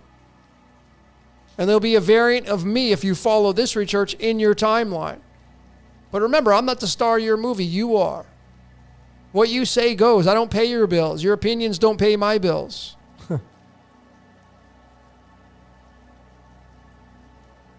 So it just may be, ladies and gentlemen, that, they were talking about the timeline coming to an end. And Wolverine and Deadpool fought to keep the timeline alive. It was really interesting. All right, but Aquarius, the last and final. The last and final for this Let's Talk Late Night Astro-Tarot. Here we go. Aquarius. Woo, we got the Eight of Wands, baby. Card 29/30, the Eight of Clubs. I mean, folks, this was the card that the last message of the last reading I did just last week. I said, what's the last message? It was the Eight of Clubs. This is the card of exorcism. If you're a member of the Patreon, big shout out to all my members of Patreon. If you're on Patreon, I have a decode, one of my best ones I've ever done, called exorcism. Some of you need to do an exorcism on yourself. And that takes nihilism. This is the card of exorcism. This is the card tied to demiurge. This is a card of fast movement, like spirit entering into this reality. This is the card tied to the word enter. Enter the game of life. This is the card. The card of lightning. This is card 30. The word lightning equals 30. Demiurge equals 30. Right there. And it's in the house of social circles. Remember, Kronos is in Aquarius right now. But Uranus is in Taurus. Hanging out with Zeus. Hanging out with Mars. Hanging out in the house of possessions. So, folks, this could mean, and Aquarius is tied to cryptocurrency, the age of crypto. This could mean that it's finally going to come. It's coming in fast. There was some riches here tonight. There was some 10 of diamonds here. There was wish fulfillment. But some of you need to make some adjustments in your career. But you don't have the courage to do it because you're afraid. What are you afraid of? What's the worst that can happen if you say, I'm not going to work here anymore? What's the worst that could happen if you take that plunge and decide to go do what it is you got to do? This is social circles, so this is an air. This is fire in the tarot, but the club suit in the cards of illumination is air. So fire and air, whatever, in social circles, which is an air sign. Some of you need to get out in social circles to find your bliss, to get your possession. Some of you could have financial blessings coming in. Some of you need to go to social circles to release, to get rid of. Kronos being the occupier of Aquarius right now, Kronos does have the aspects, if you believe in karma. And to get rid of, to offload that karma, you go to social circles. It's in the house of social circles. The 11th house, the house of justice, the house of the hangman. The hangman and justice cards both sit in the house of Aquarius. So we have Saturn in Aquarius right now, and the justice card can sit there. So this is why we're seeing that. You're going to see more of it, and it could be quick and swift and fast movement here for the collective. But what does it mean for you? Well, again, are you just saying no and being resistant to the energy? Let's get one card to complement that, and we're going to wrap this thing up here.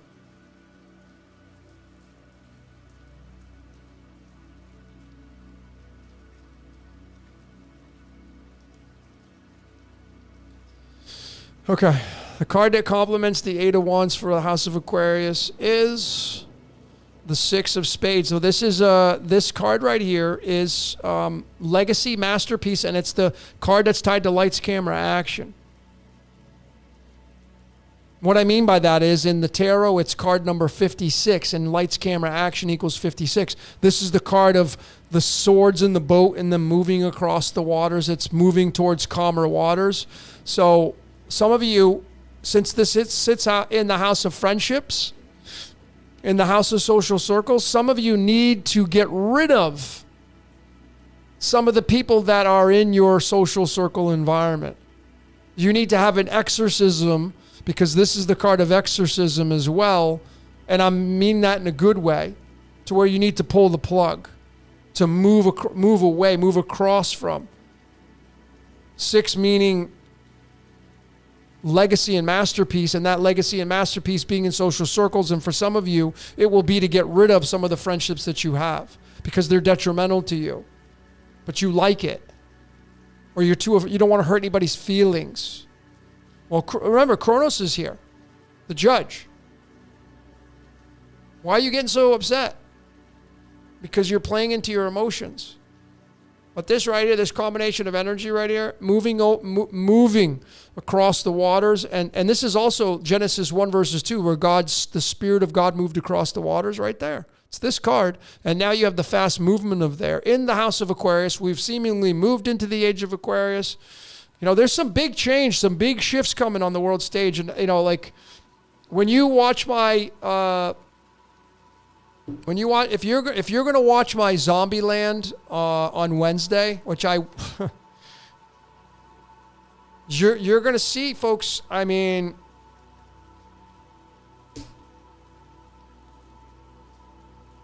you start watching some of these documentaries, you start watching what's going on the world stage in the big cities. Like, I can tell you straight up, and you're going to hear me say it in the Zombieland Decoded. I would never be living in a big city right now. Hell no. No way. Well, this is Aquarius. This is air, knowledge. There's knowledge being poured out for all of you right now, and it could be where you get nihilism and exorcism and you get rid of, where you have new information coming in. But ladies and gentlemen, what's going on in the world stage is supposed to happen. You're seeing and witnessing the apocalypse right now. It's happening all around the world. Whether your apocalypse is you're having the veil being lifted or dropped and you're now having eyes to see, or you're looking around in these cities and you're seeing the breakdown of these cities, the big ones. And not judging it, being grateful that you're not a part of that. So, let's get my Bugs Bunny deck. We're going to get one final card for the overall message and theme for this Astro-Tarot night. Late night with Astro-Tarot. That was the... can't believe the Eight of Wands came in. With the Six of Spades. Something's coming in, folks. The House of Aquarius could be in the Age of Aquarius. Something's coming in to make room for the new. All right, the final message.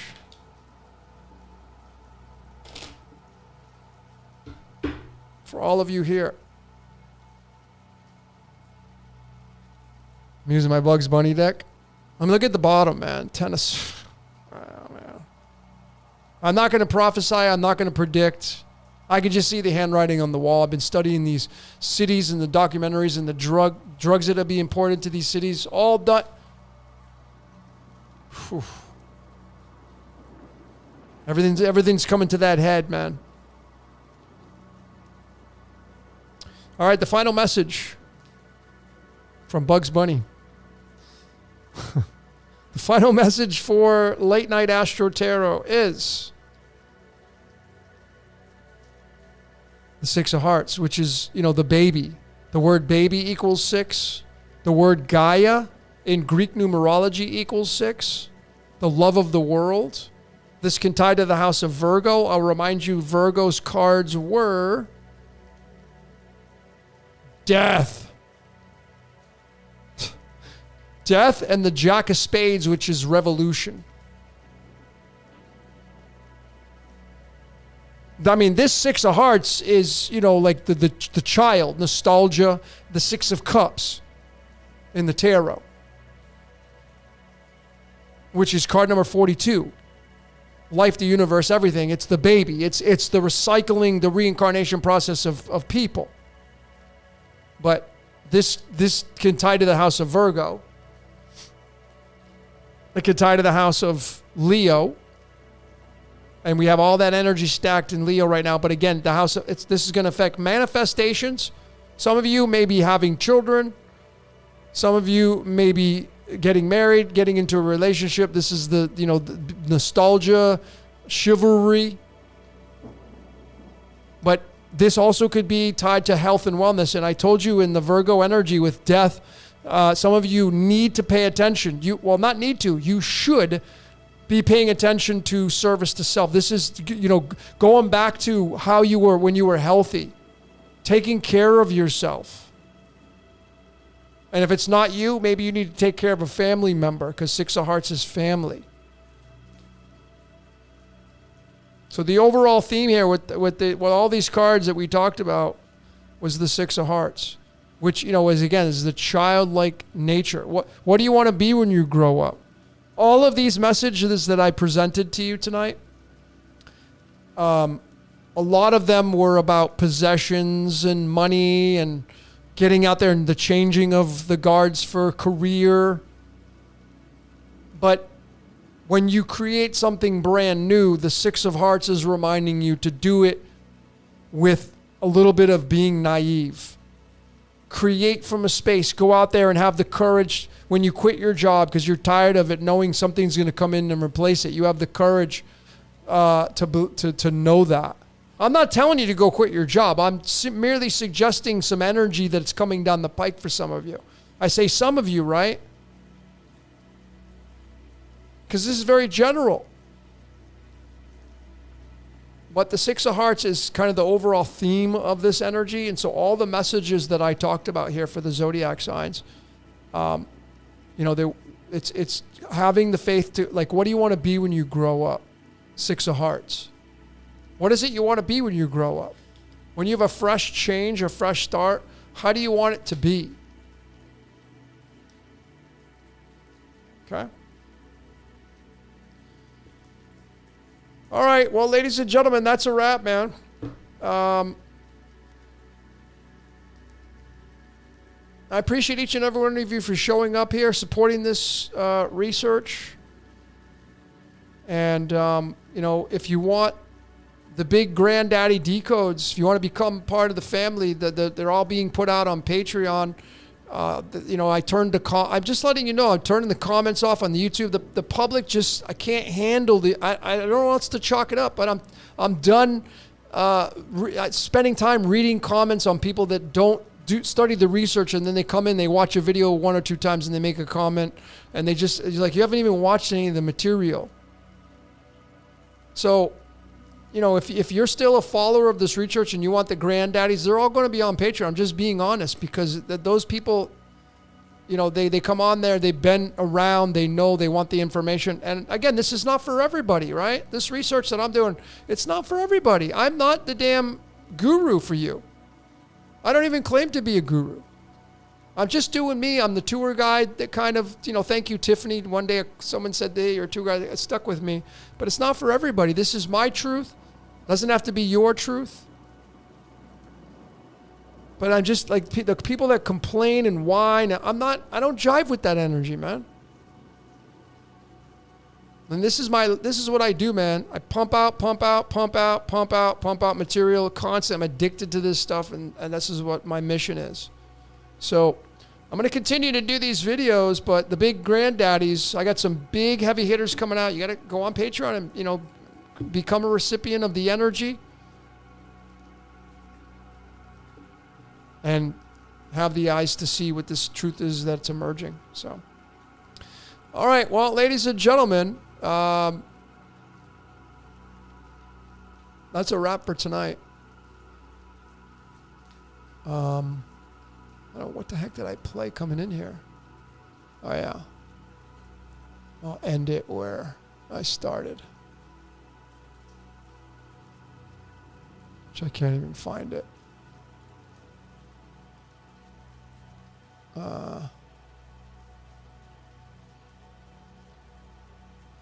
Can't even find the damn thing. Oh, that's not it.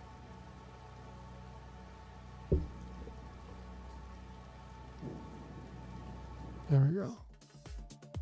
So here you go. This is DJ Korolova with her remix of Another Brick in the Wall. Big shout out to Pink Floyd.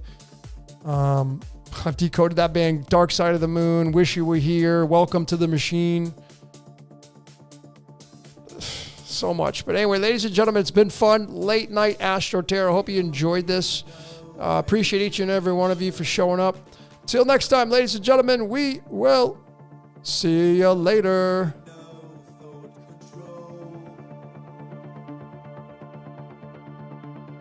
No dark sarcasm in the classroom. Teacher, leave their kids alone. Hey! Teacher! Leave those kids alone!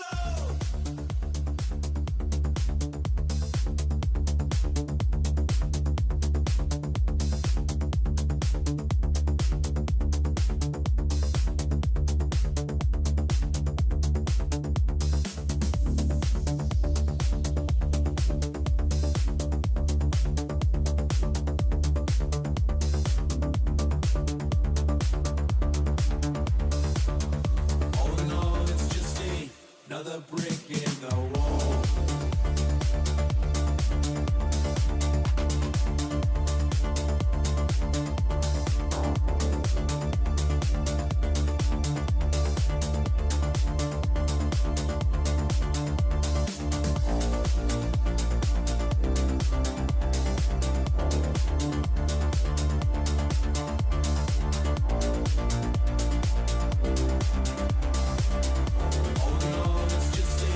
Another brick in the wall.